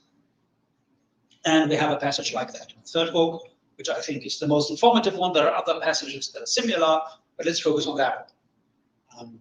I will also add a little bit from the sixth book, but basically this is the passage from which I will extract my account of this, what I think practical rationality, the activity, is really about, and how it works once its structure is. Okay? So that's a long passage, and I'm going to read it. So that is our fifth chapter of the third book. And again, this is David Ross' translation. Sorry for that. We deliberate, not about goals, but about what contributes to goals. Costa tele. And that's a famous passage. People disagree about that. And we can talk about it later. So, but here Aristotle says we deliberate not about goals, but about what contributes to goals. For a doctor does not deliberate whether he shall heal, nor an orator whether he shall convince, persuade, nor a statesman whether he shall produce law and order, nor does anyone else deliberate about his goal. All right, well, that's already very controversial. People don't deliberate about their goals. So are we remote controlled by our desires? Right? So this is where is a debate that goes back to a guy that you all should read. That's very hard to read, and his name is Julius Walter. He has a book, 1875 or something, a German book, very difficult German, even for me. There's very long sentences, and it's on the nature of practical, the history of the concept of practical rationality. And it has 2 books, and he only was able to write the first. 2 volumes, one Aristotle, the other Kant. And yes, so those were the days.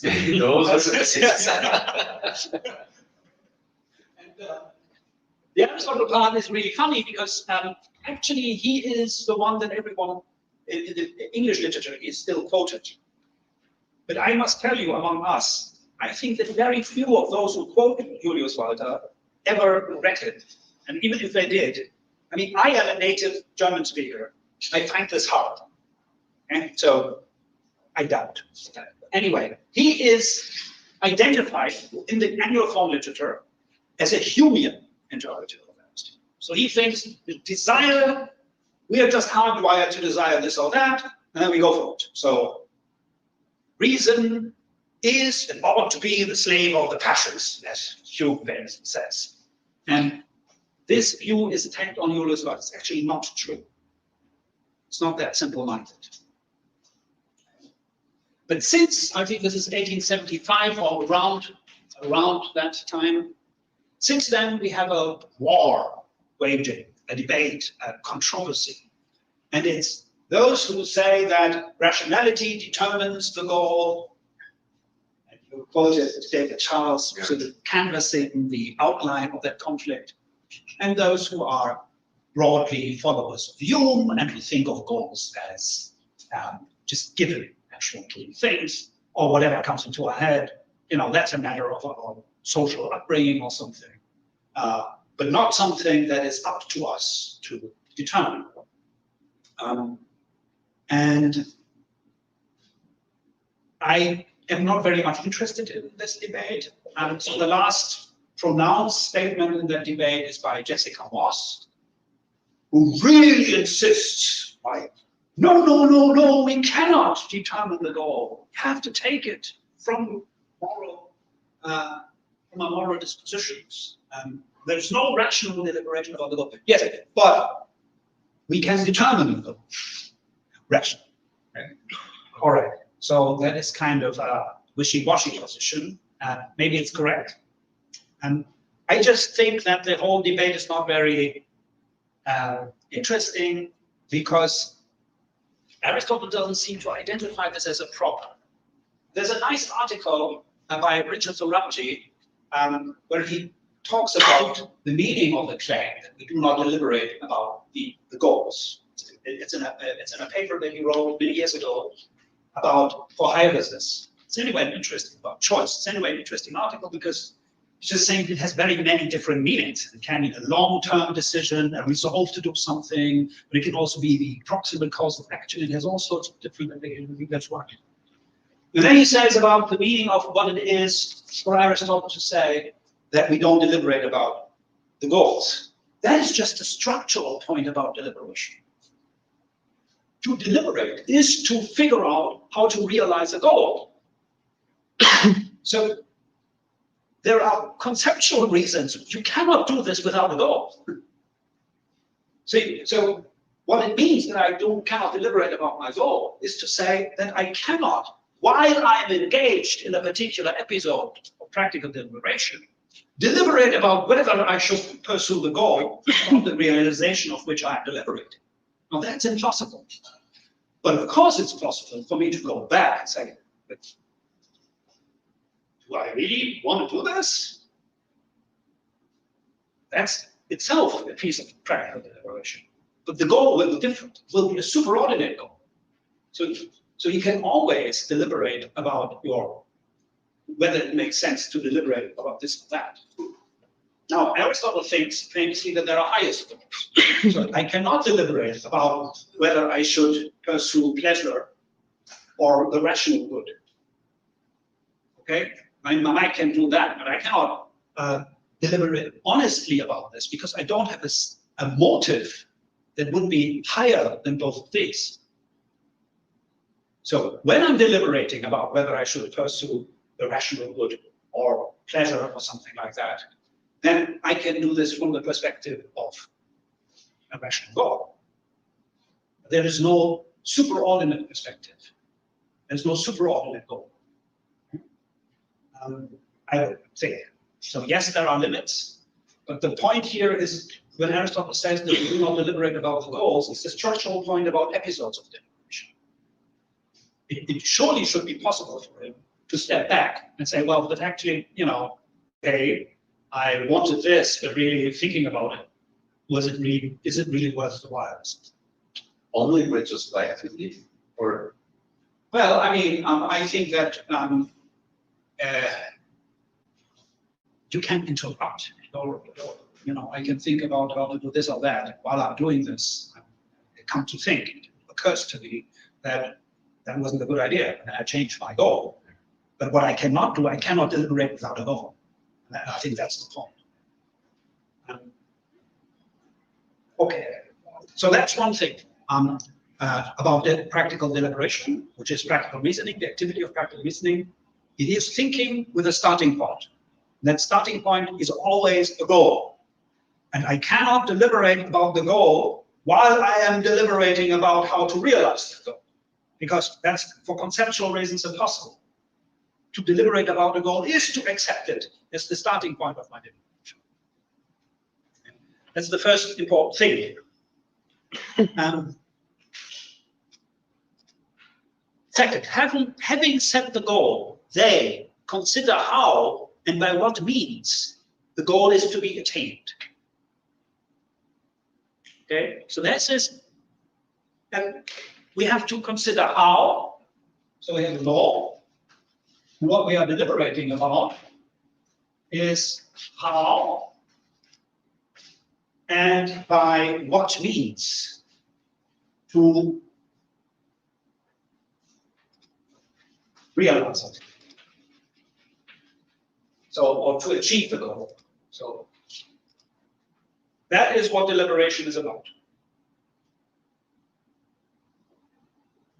We take our starting point from a goal. Aristotle says in the Anima 3:10 that episode of practical thinking is driven by a desire as its arche, as its starting point.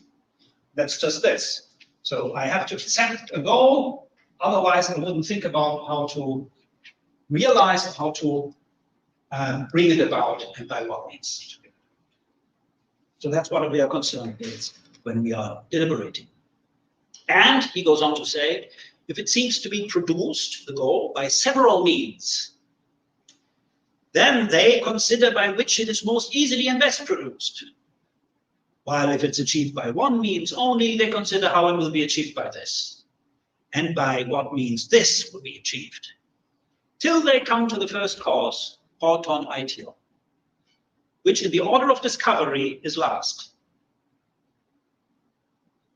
So what we are doing, we are engaging in a causal investigation. We are thinking about the causes of the reality of our goal. Okay. So, and Aristotle says so, that to deliberate is an investigation, it's a causal investigation, peripaetias telos. It's very important. So we are engaging in a causal investigation. We're trying to bring something about, maybe our practical goal. And there is an inverse order. So I'm thinking about how to realize my goal. So suppose I want to be I want to be rich. Okay? Suppose I want to be rich. And suppose that I am not very intelligent, and I think that that the best way for me to become rich is to become a pop star. Okay.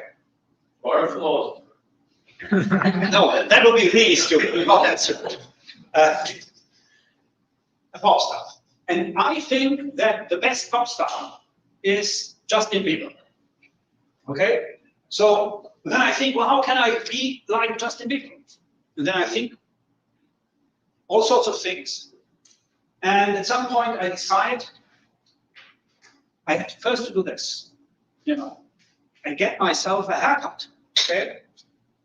So that I have the same haircut as Justin Bieber. And then I do all the other things that will make me, you know, be like Justin Bieber. And then I might become famous like Justin Bieber. That will make me rich. Okay? So I have it all worked out in my deliberation, one step after the other. And then I trace this back to my own person. This is something that I can do here and now, something that is teleologically basic. Yes, I can go to the hairdressers and get myself a haircut. That's up to me. I can do it immediately. But by going to the hairdressers, I'm only realizing the first step towards the realization of my goal, which is to become rich, which is to be achieved by way of becoming a pop star, which is to be achieved by coming to be like Justin Bieber, which is to be achieved by getting the same haircut like that. So it's a chain of steps. And I come to discover these steps in my causal investigation, one after the other. But that sequence typically will be the inverse of the sequence in which in reality things come true. It's the last thing that I deliberate about, that how should I get myself a haircut? Oh, I do get myself a haircut to go to the hairdressers. But that is that's the last thing in my deliberation, and that's the first thing in the series of steps that will realize my goal. Okay, so you have an inverse direction. I figure out in the causal investigation how to realize something by working my way from the goal to the means. What will be necessary to be rich? What will make me rich? I want to be rich. Oh, pop stars are rich. So that's one way. A pop star. How do I become a pop star? Okay. So that's one important structural feature of practical deliberation. You break down a certain goal into a series of steps that allow you to realize that goal.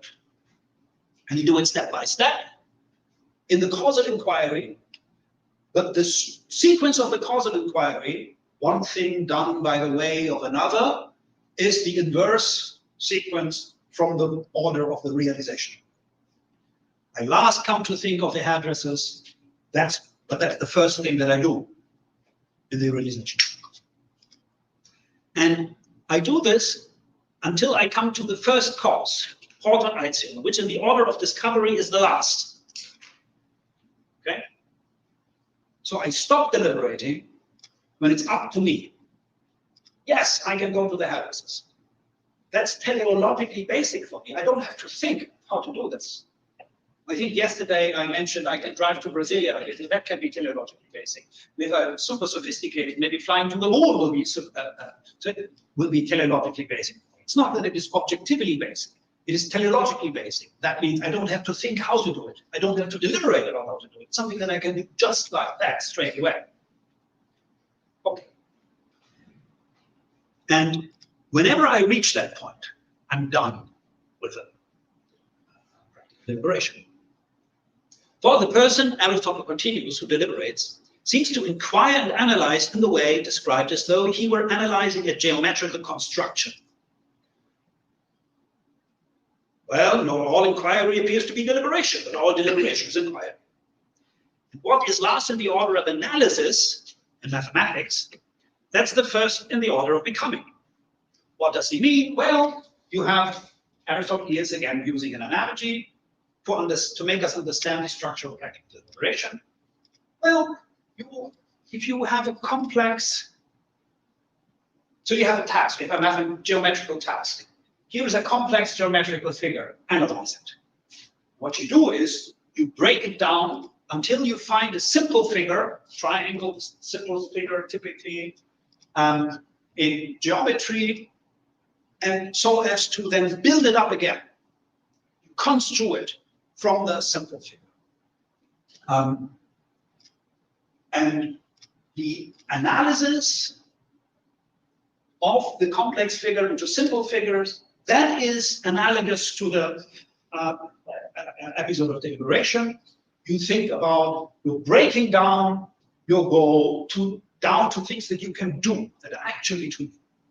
Just like the triangle is the simplest figure, me going to the hairdressers, well, that's a simple thing, I surely can do that. Then other dimensions. All right. And if we come to an impossibility, Aristotle goes on, we give up the search. For example, if we need money, and this cannot be got, but if the thing appears to be possible, then we try to do it. By possible, I mean things that can be brought about by our own efforts, things in our power. And these, in a sense, include things that can be brought about by efforts of our friends, since the moving principle is in ourselves, blah, blah, blah. Okay? So that is what Aristotle has to say in a passage about the structure of practical deliberation. Now let me summarize. Deliberation is an intellectual search process. It's a zetesis. It's an inquiry. It's driven by a wish, a desire. It is a non-trivial finding out of something. If it were trivial for you how to do it, I wouldn't do it. So if I know how to drive to Brasilia, and I don't have to think about it, then I will not deliberate about it. I just can do it straight away. I only deliberate about things which I am bona fide, not clear about how to do them or how to best do. So this is an honest search. It's a real search. Otherwise, you're only acting as if you were, or you're simulating it. No, real deliberation is the kind of thing where you actually don't know how to do it. But you think you can do it. You think it's in your power. Otherwise, you wouldn't even start thinking about it. Me becoming immortal, Aristotle says in the same chapter, that's not something that I even deliberate about. I also can wish that a certain team might win the championship, but there's nothing I can do about that. So that's not something I deliberate about. I also do not deliberate about the man. So it's a search process where we somehow think, yes, I can become rich, I can do it. Okay? Becoming rich maybe is more difficult than other things. Now, in the process, it is presupposed ex hypothesi that there is a goal as a starting point. That goal is, that's not clear from that passage or from any other passages, that's a pakton agaton. So that's a possible goal of action, which is a goal of which we think that we can do it. Please. It's very important for the talk, but when you talk about the search process, how do you see the role of imagination? It's a wonderful question, and I think it's very important. And I will have more resources to talk about it later, but I think it's extremely important. The reason is very simple. We are thinking about how and by what means, and those are realizers. And it's an inquiry. We don't know how. So we need to search. Where do we search? Well, in what we know and what we can imagine. We are engaging in a causal investigation. We are anticipating causal processes. I anticipate going to the hairdressers, which I anticipate all of this is fantasy. Okay. I anticipate that this will make me look really like Justin Bieber. I anticipate that people will call people's attention. I put up a channel in somewhere, some social website, and so on. All these things I imagine. And that's the only source from which I can, that allows me to construe non-currently obtaining states of affairs. Indeed, I'm anticipating myself as a cause. All of this, I imagine myself. Oh, I love Justin Bieber and all these fans, oh, that'll be great. I cannot help but having sort of daydream-like sort of things about that. If I really wish the goal, I anticipate its, its possession, and that's pleasurable. So I cannot help but doing it. So I think fantasia is very important. All right. So ex hypothese, we have to presuppose that there's a starting point which drives the process. In the course of deliberation, the agent works out to find two things: how to best realize the goal. That's how I take the course to be. That might be controversial. So I think that the how is a question about realization.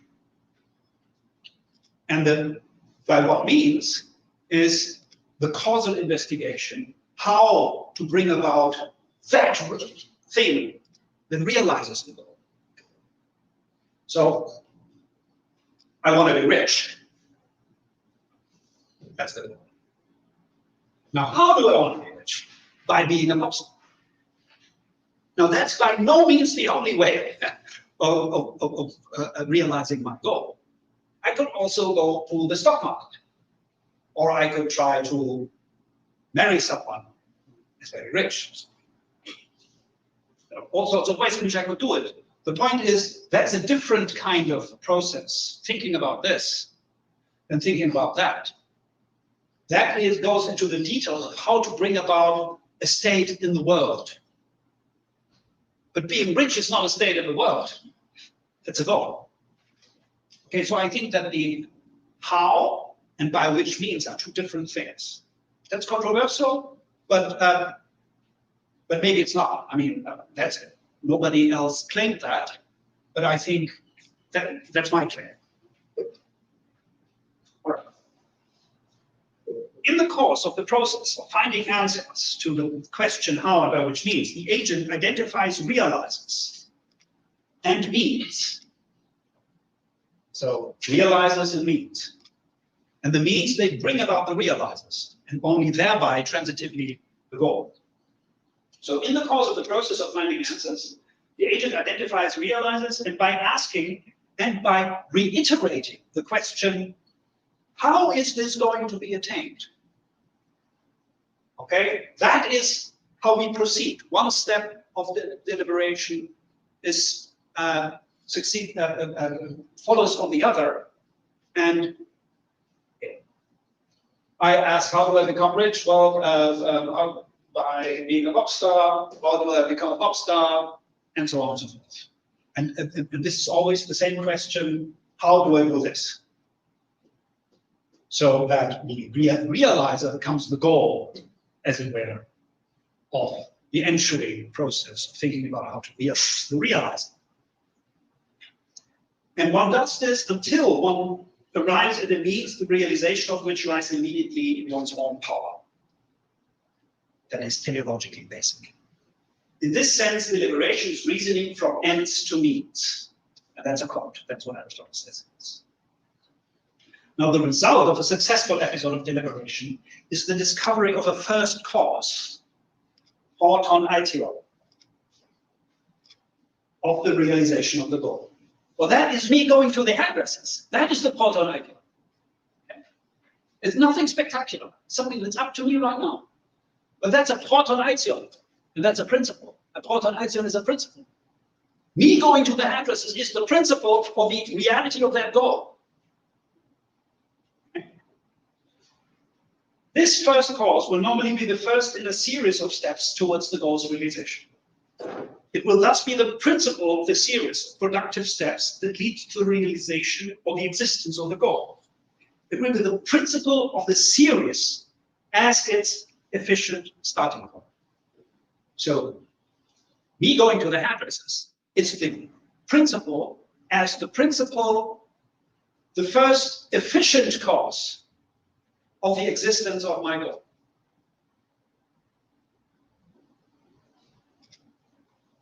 More specifically, practical deliberation is reasoning concerned with the discovery of such a principle as a principle. I'm not just going to the hairdressers. I'm going to the hairdressers, and I have already in mind that this is only the first step towards me becoming rich.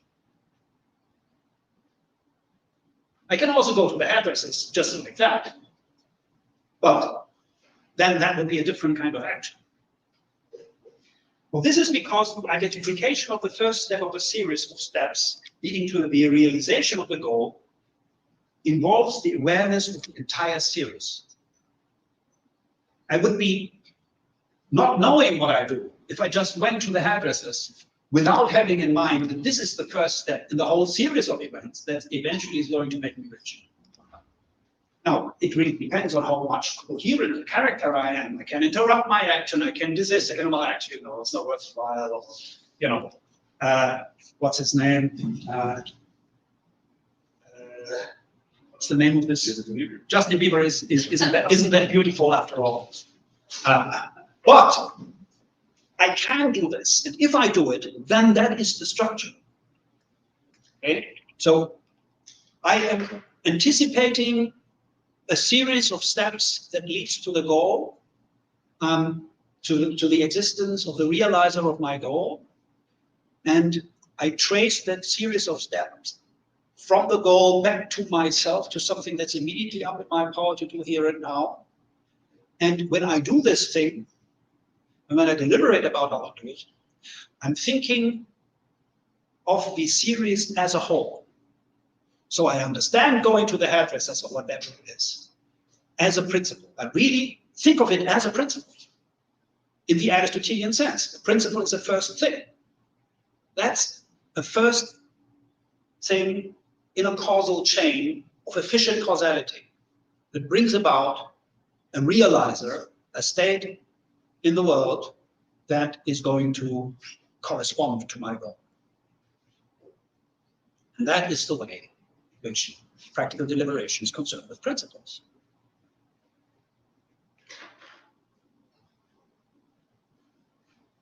So in effect, practical deliberation is reasoning about how to realize a goal and how to bring it into existence from a first efficient starting point.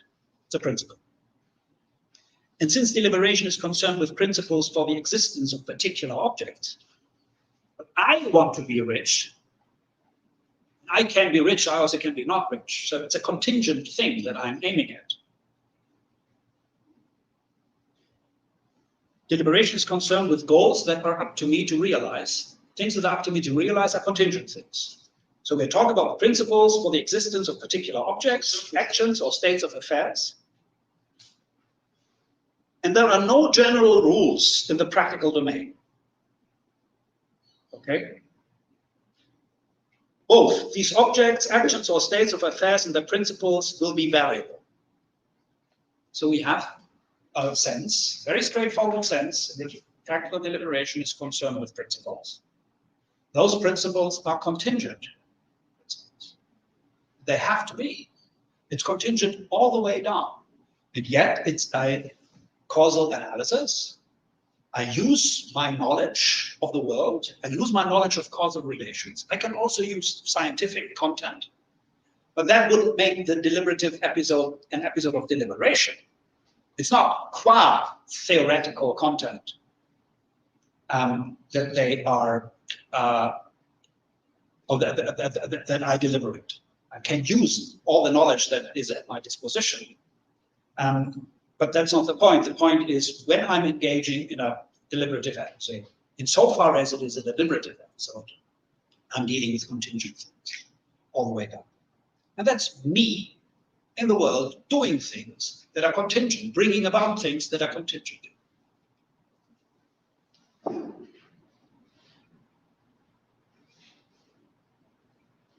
So this is contingent all the way down. In sum, practical deliberation is or can be a highly inventive kind of reasoning. And this, I think, addresses perhaps, oh, he's gone, the Fantasia question. Deliberative agents need to calculate with all sorts of states of affairs, persons and things, and their causal relations. They need to anticipate them, and they need to anticipate themselves in their minds as causes of future states of affairs in the world. It regards a domain for which there are no general rules, laws, regularities, or precepts. Otherwise, you just read the book, okay? You don't deliberate about it. It has to be unclear to you how to do it. deliberative agents have to figure out for themselves how to bring into existence their goals from principles in each practical situation. That's what you have to do. That is characteristic of the practical situation we are in. We have to think about how to do things. I mean, maybe we are not terribly creative about this. You know, maybe we are just imitating other people, how they do things. I think that's basically true for most of us, most of the time, but not necessarily. We can also really think hard how to do things. There's really no limit to the inventive power that we have. So you might think it's impossible to catch the moon or something, but if you're a great mechanic or something, you can perhaps devise a machine that can do that. You can give it to your partner and say, like, you the moon or something like that. Then it really is up to your creativity. There's no obvious limit, neither to the complexity of human action, nor to the things that you can achieve.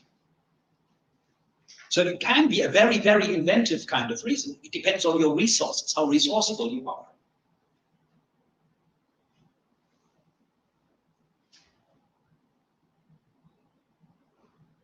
It is an Aristotelian causal type of investigation.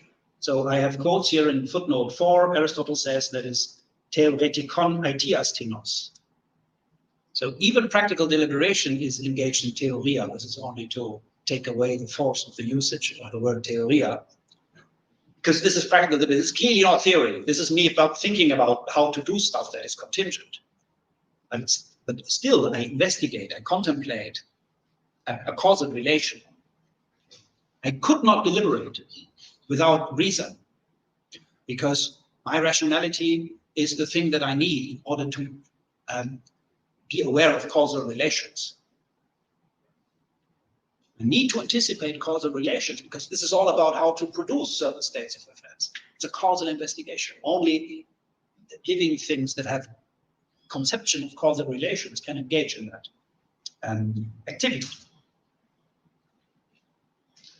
So deliberative agents break down given goals into teleologically basic means towards the realization. The logical structure of deliberation is not deductive, and the principles are variable.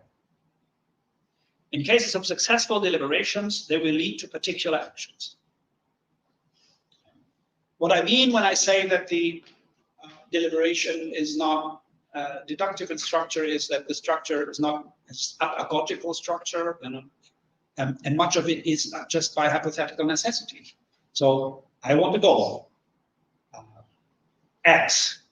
Now, if I want X, Y is going to be necessary to have that. Therefore, I want Y. Okay, if I want Y, how do I do that? Well, by way of Z, and so on. So you're thinking about what would be required in the world so that the goal obtains. And that's hypothetical necessity.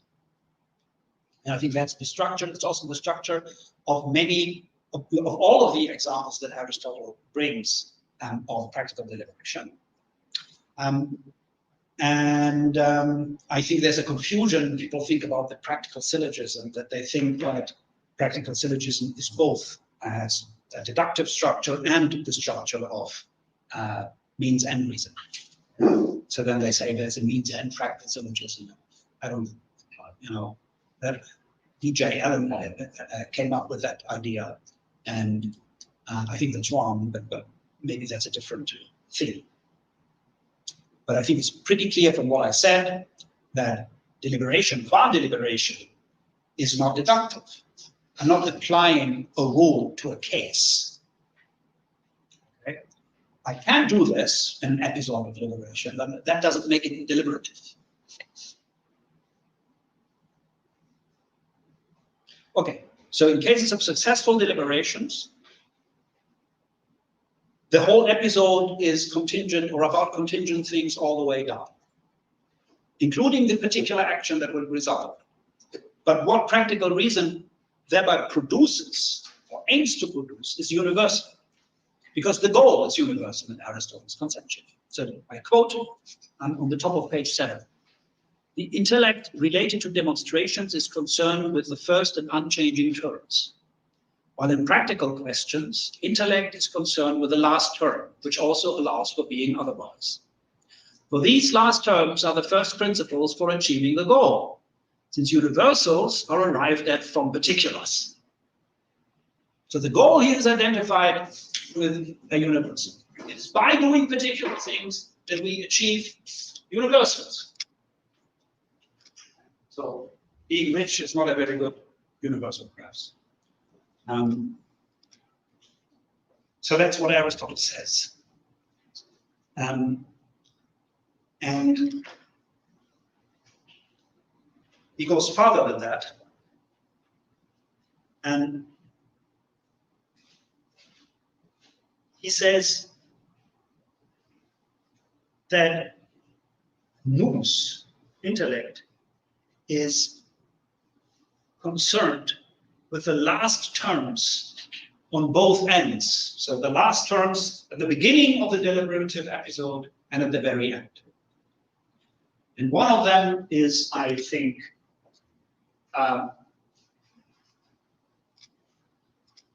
goal state. And the other is the last thing. Here is the hairdressers. Okay. There I go. That'll make you rich. Aristotle says that this last thing is perception. That perception is nous, is intelligence. That has been mind-boggling to many people. But I think on the basis of the account of practical deliberation that I offered, it is clear what it is. If practical deliberation is the awareness of a causal chain initiated by a first principle, which actually is me doing something basic, and that deliberative episode involves the awareness of the entire chain, then I have to see the hairdressers with a view to the entire chain of events that thereby will be, as a first step, realized. There is no logos of perception. I have to see the hairdressers. Okay, that's a simple thing, but I see it as the first step in the realization of my goal. And in that sense, I think it makes good sense to talk about it as perception. So,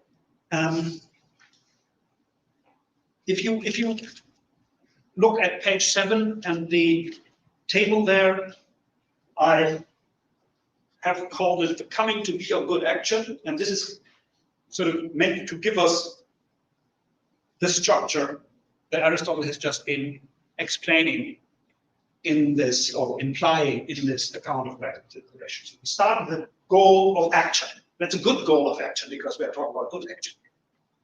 And so that's such a goal, okay?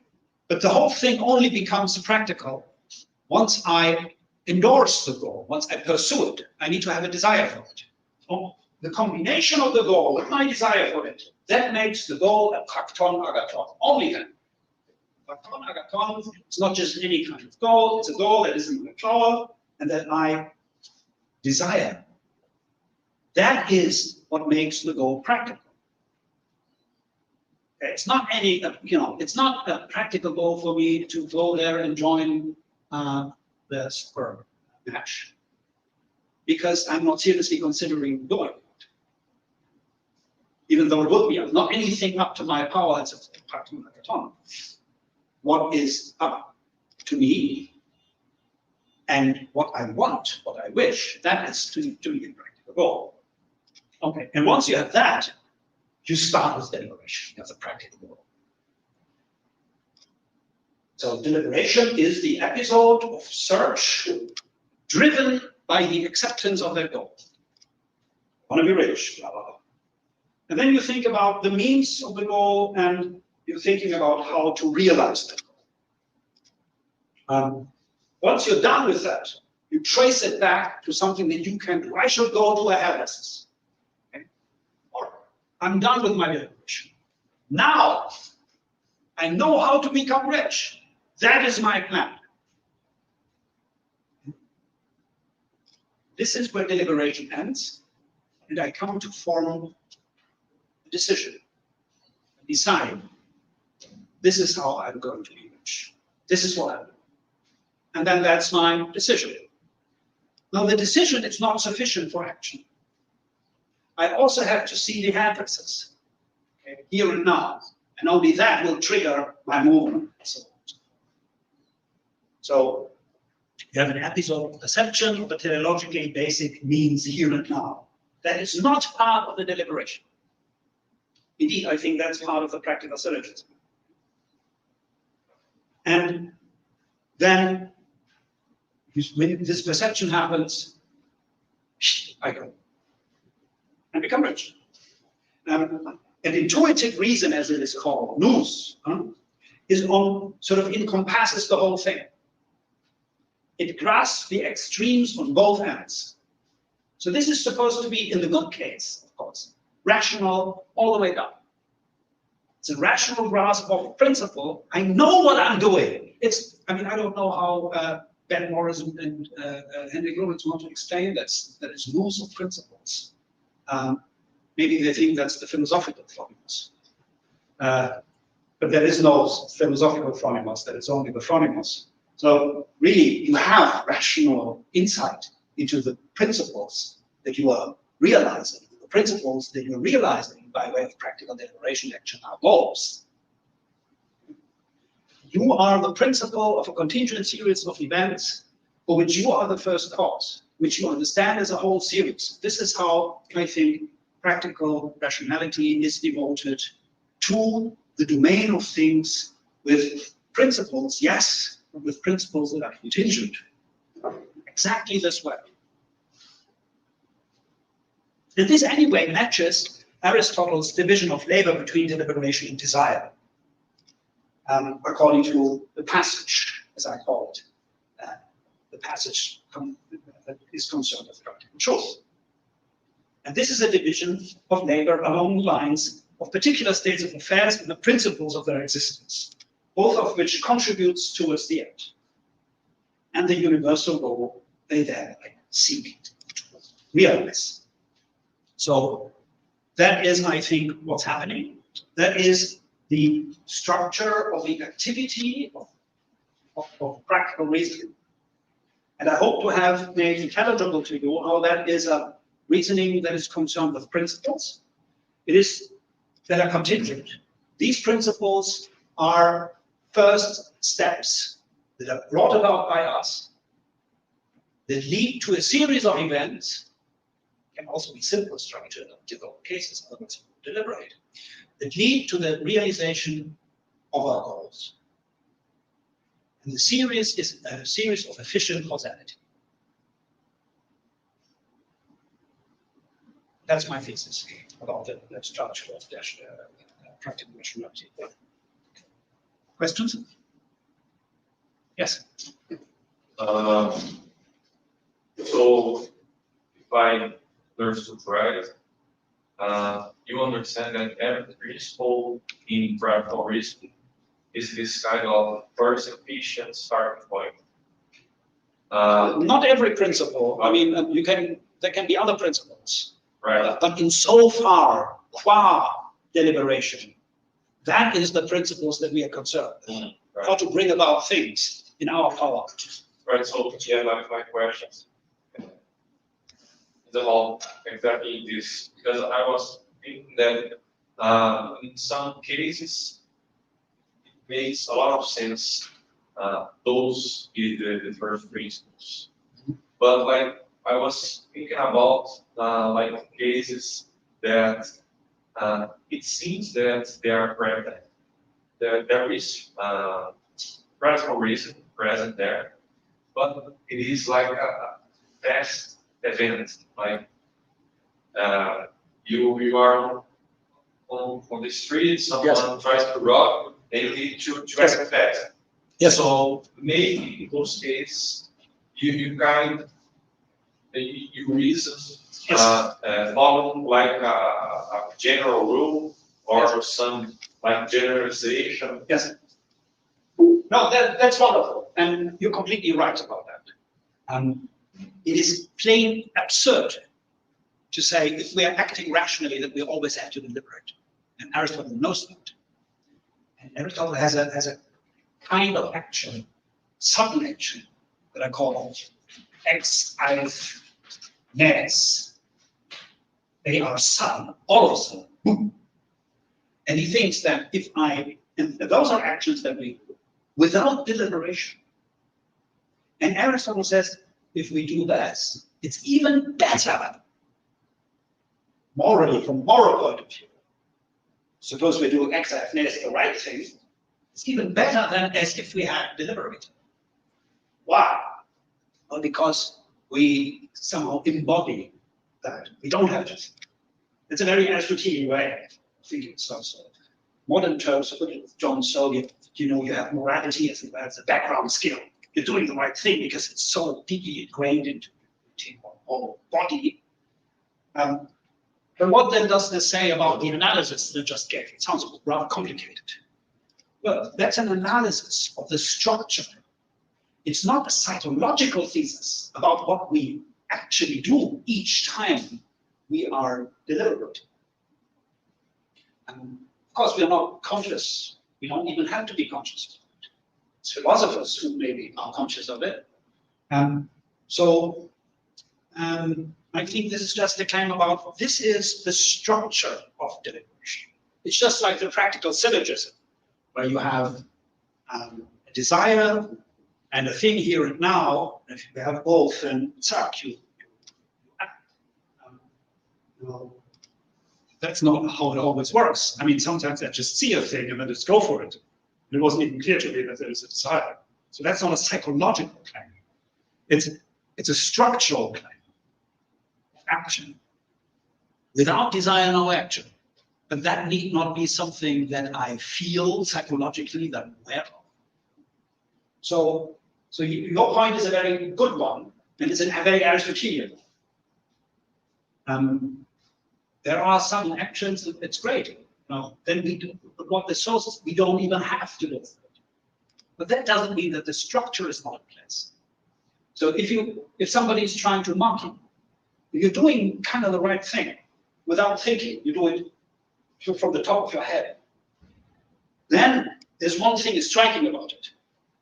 You will feel good because you did the right thing. And then people tell you, oh, you did the right thing. What did you do? Why did you do that? And you will have an answer. You can rationally justify why you did what you did, even though you didn't think rationally why you were doing it, or what you were doing. And that's very interesting. I think a fact that Aristotle is acutely aware of. We don't have to deliberate each time we act. That would be a psychological claim. And I don't think that Aristotle's analysis of choice in the ethics is a psychological analysis. It's a structural analysis. I can choose to become rich, think all these things. Often, I'm not very clear about it. And maybe that's just what I want. I want to be rich and dress like that or something. And I'm not clear about the steps that can be. That doesn't mean that there is not such a structure in place. There were further questions. Yes. One verification question, Klaus, is about this text from the Yes. And it's looking at there is a main structure there. And I wonder how exactly you are taking this main structure. Well, I don't have the backer here, but I think is this part of the text from page 6 at the top of it, the third line there. There is this kind of phenomenon, blah blah blah. Then there is the dead. Yeah, well, yeah. So I think the kind of phenomenon contrasts with the diagnosis. Yes. But then you think it is main case as the case in which you have told that there is various different ways in which you different ways. Yes. And we did about the best way of Hasta and Kalstan to bring about the desired Yes. goal. Yeah. Okay.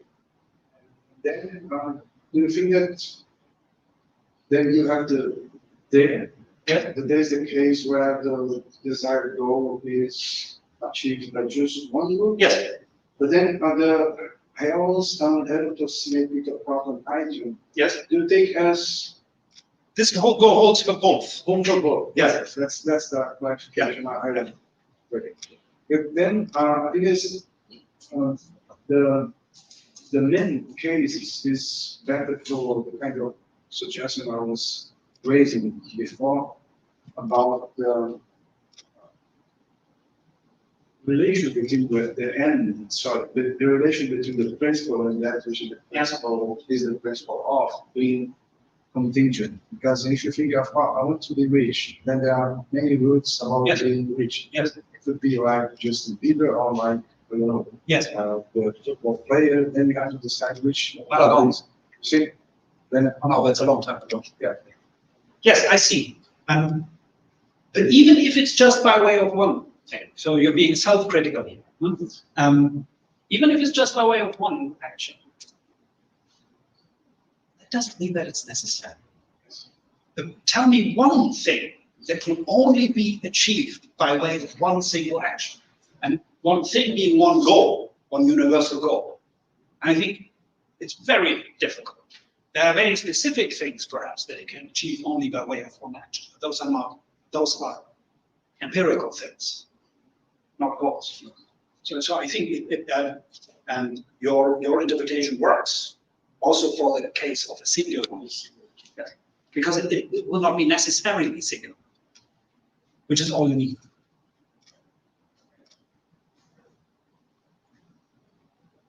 Yes. Oh no. We have time, right? Yes. And I'm done. So that's that. I'm exhausted with my. Maybe two questions. The first one is, I agree with you that the process, the deliberation process, is ex hypothesis. Yes. But we've been committed to a stronger process. It's some kind of necessity.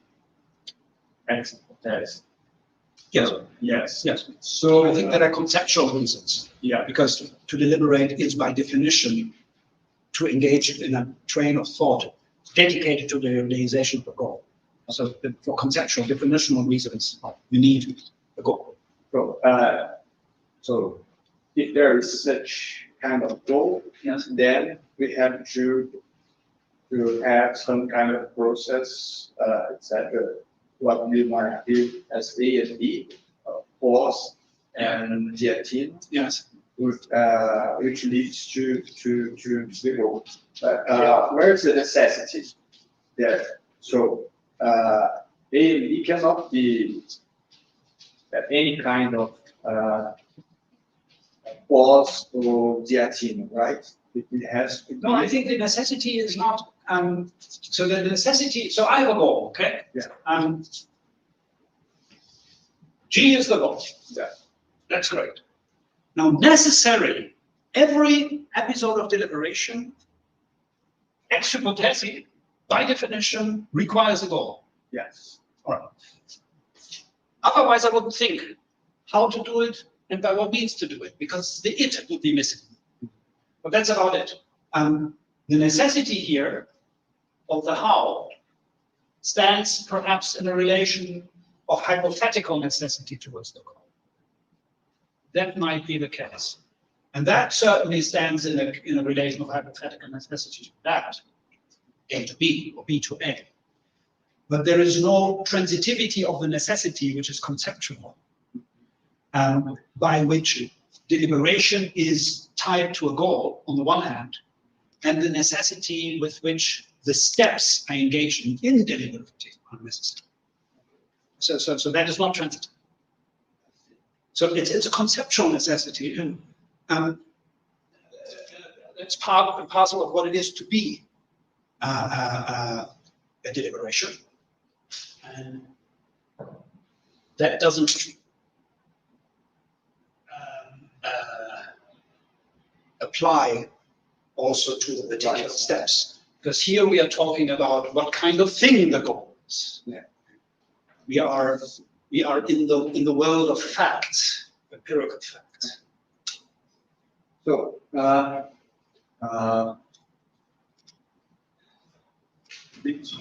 my second question. You explained the deliberation process as okay, specifies, narrowing down what the goal is, and there is some kind of transitivity. You said that Yes. some kind of correspondence. Yes. You use these two words, but transitivity of what? What? Yes. Carlo Natali has a nice analysis of practical deliberation. It's not identical to the one that I'm giving, but he's talking about the transitivity of goodness. And that I think applies. So that is the goal. Now that is good. And if you follow Aristotle's kind of reasoning, it might even be intrinsically good. Otherwise, you couldn't stop the regress. Right? It's good, it's good, it's good. So that thing is good. Now, suppose that it's being rich. That's not a very good example, but suppose being rich is the goal. That's good. Being a pop star, you know, that's not necessarily good. Actually, if you ask me, I pity these guys. I think they have a miserable life and they are prevented from being themselves in a terrible way. I think it's a perfect way to be unhappy. You have to be a little stupid to think that this is a great thing. Well, why do I think that this is good? Well, because I think there's a reason why this is good. This is, you know, suppose being rich is neither good nor bad, per se. Per se, it's just an instrument. But given that I want to be, not being rich, being a pop star is neither good nor bad. Well, maybe it's bad, whatever. But there's a context, a teleological context, given by what I accept as a goal. I mean, that makes it good for me. Because it is a means, or it's the realization of my goal. So it in itself is neither good nor bad. But once I accept this, it becomes the goal. Because the goodness is transitive. This is what realizes my goal. I'm going to be rich if I'm going to be a pop star. And I'm going to be a pop star when I have this haircut. So all of a sudden I'm interested in getting this haircut. Why? It's not good or bad to have a haircut. You know, maybe I don't need a haircut. But I want it because there's a teleological context that makes it good. And ultimately, it is the goal that I really want intrinsically that guides, and that's the source of the goodness of the steps that I accept as leading to it. That's the transitivity of goodness that Carlo Natali speaks about. I think that's called right. So the goodness embedded in this right side of the skin also has, or also brings the conative force from action, right? Yes. So, yeah. Exactly. But what happens when I have a goal which attracts me and really desire this kind of goal, then I deliberate how to and by what means I can achieve this goal. And then at the end of my deliberation, there is no quantitative force. There's no what? Quantitative force. I am not moved. Well, then you are not really moved by the first thing. The first thing. You don't really want it. And by the way, this is what, from a psychological point of view, sometimes happens. Yes. So you think you want something, or I really think I want to be rich, you know, and I think, oh, that's a way of doing it. And then I think about all the steps, and do I really want this? And that's a possible result of deliberation, that I learn about myself that I don't really want it. That's not a problem. But if the motivational force is exhausted at some point, then this really tells me how much I want this. Maybe not that much. Okay.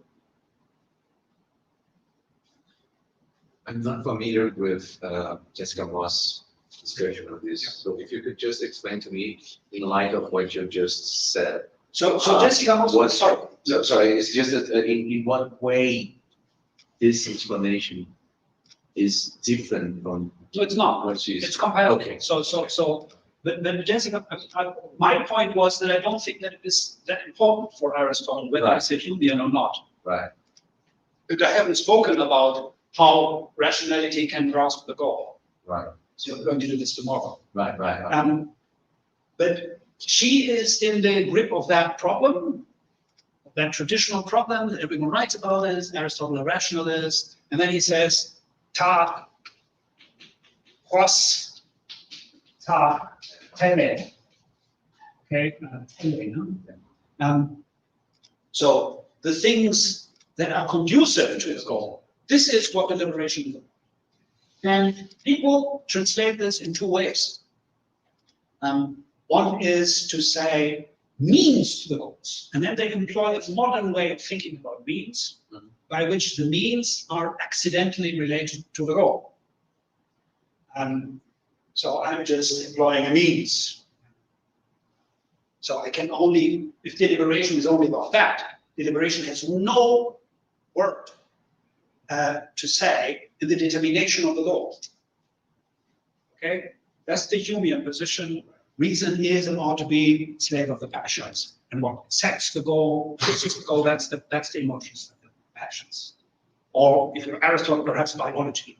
You know, you want food, drink, sexual partner, that's basically what you want. If you're an animal, if you're a human being, you also want honor, some animals will want honor too. But this is biologically determined. And we are fancying ourselves to have some liberty in determining our goals, but actually that's not true. You talk to anyone working enough with statistics, you know, people will say, yeah, it's basically true. Okay, so that's the one view. The other view is, and it has been suggested by this commentator, Greenwood. Really. So he has a famous, I think, 1908 commentary, The Nicomachean Ethics, where he was the first to say, well, you know, ta prostatele, you can translate it as you want. So you can say the things that are conducive to it. Translate it as means, okay? But there are two kinds of means. There are instrumental means, and there are constitutive means. And constitutive means are this. So I cannot deliberate about whether I want pleasure or something. What realizes pleasure? That is something that I can deliberate. And I think that's right. Now, basically, this is also, so this is old. This is 1908. Okay. And Jessica Moss, there have been all sorts of views around. Like, for example, the view that you know, the McDowellian view that there is no distinction between rationality and setting the goal, and holomorphic theories of human agencies, and so on and so forth. She was going back to all of these people were relativizing their statement, and she says no. We have to stick to Aristotle's word. He says that virtue makes the goal right, and deliberation figures out how to realize it. But it can also determine the goal. That is, it can deliberate about constitutive means. Therefore, we do have rational control over our goals. Not completely, but in that way. That's what she says. She only puts it in a way, it puts very much weight on the division of labor between virtue, setting the goal right, and deliberation, figuring out the means. But she accepts the distinction between constitutive and instrumental means. And so it's kind of harmless. Her position is not Humean. Actually, she's only offering a different formulation of the view that anyone anyway holds for very different reasons. So there is the view around the literature quite a bit. People just find it intuitive. Modern people find it intuitive that we can deliberate about all sorts of things. For example, about whether we should be good or bad, whether we should adopt morality or not. And that's, I think, impossible for Aristotle. Mm-hmm. And I think he's right about that. If I am a bad or a good character, then this will have a huge influence on my choices. And I cannot choose to choose differently. I can do so. Aristotle discusses this in the 7th chapter of the 3rd book of the Minicurso. It says, it's not impossible. You will have to change your decisions so as to, by little and little, change your character. Mm-hmm. It's very hard. And I think that is plausible. That is plausible, yes. So it's not impossible. You can reinvent yourself. There is redemption. You don't have to continue to be this bad character that you are, suppose that you are. But it's really hard if you are an adult and you have a deeply ingrained behavioral structure. And it will be almost impossible, but not impossible. Anyway, so I think that this is one of the things that I personally like about Aristotle. I think he has a very objective view of human affairs. He's kind of, I find this very impressive about him. And I think that we can learn a lot about us if we read Aristotle. So I think that modern ethics, often modern moral philosophy, we overestimate ourselves. We think that we can decide everything is a matter of choice. And Aristotle does not think so. And that is something, those intuitions, they figure into these debates. Aristotle is not concerned with whether passion or rationality has precedence or something. It's not a problem that he thinks is important. Just one more question. So, When we take those Sicilian examples of doctor or strategist or something like that, the sort of connection between what is the end for a doctor in order to heal or something like that, and the on the other hand, the sort of connection between us as human agents and the sorts of things that would be typically our goals, such as pleasure, uncontroverted pleasures, honor, etc. It would be possible to admit something like this. Okay, I would not deliberate about pleasure being an enemy or honor being an enemy for me, but I could deliberate. Could I deliberate about how I would arrange these things in a proper general plan of life for me? Yeah, why not? Yeah. Why not? So I think I'm not. Would they be ends as ends? I would be taking them as ends in this description in the Aristotelian terms. Well, I don't know if this is clear. Yeah. So first of all, I would like to say that I'm not one of those who thinks that all goals are predetermined for Aristotle. I'm just saying that it's unlikely that we can design our lives in a way that, but it's not impossible. And the only thing that I would like to insist upon is when we can deliberate about pretty much everything, but not about the goal of our deliberation. And we cannot do so ex hypothesi. And if we are deliberating about how we should live, for example, then I think this is already a rational investigation. It's not epithumia and it's not demos. Okay? Now, if I am engaged in a rational investigation how I should live best, can I, which has a rational starting point apparently, can I deliberate about whether that's a good thing?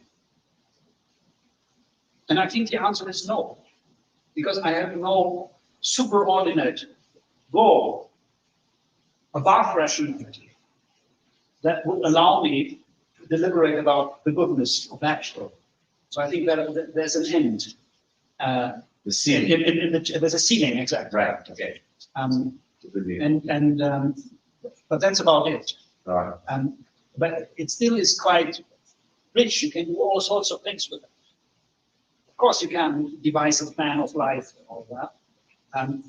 I just don't think that Aristotle is really telling us to have a plan of life. I mean, I actually think he never says so.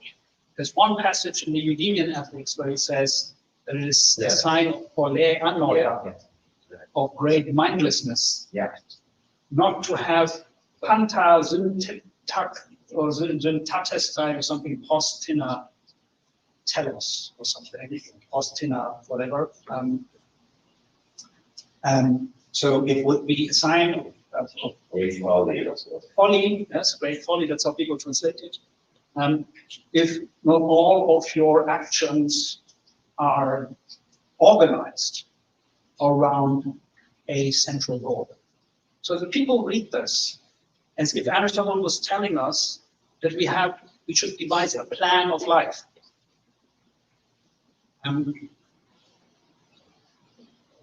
I think a plan of life is a very modern idea.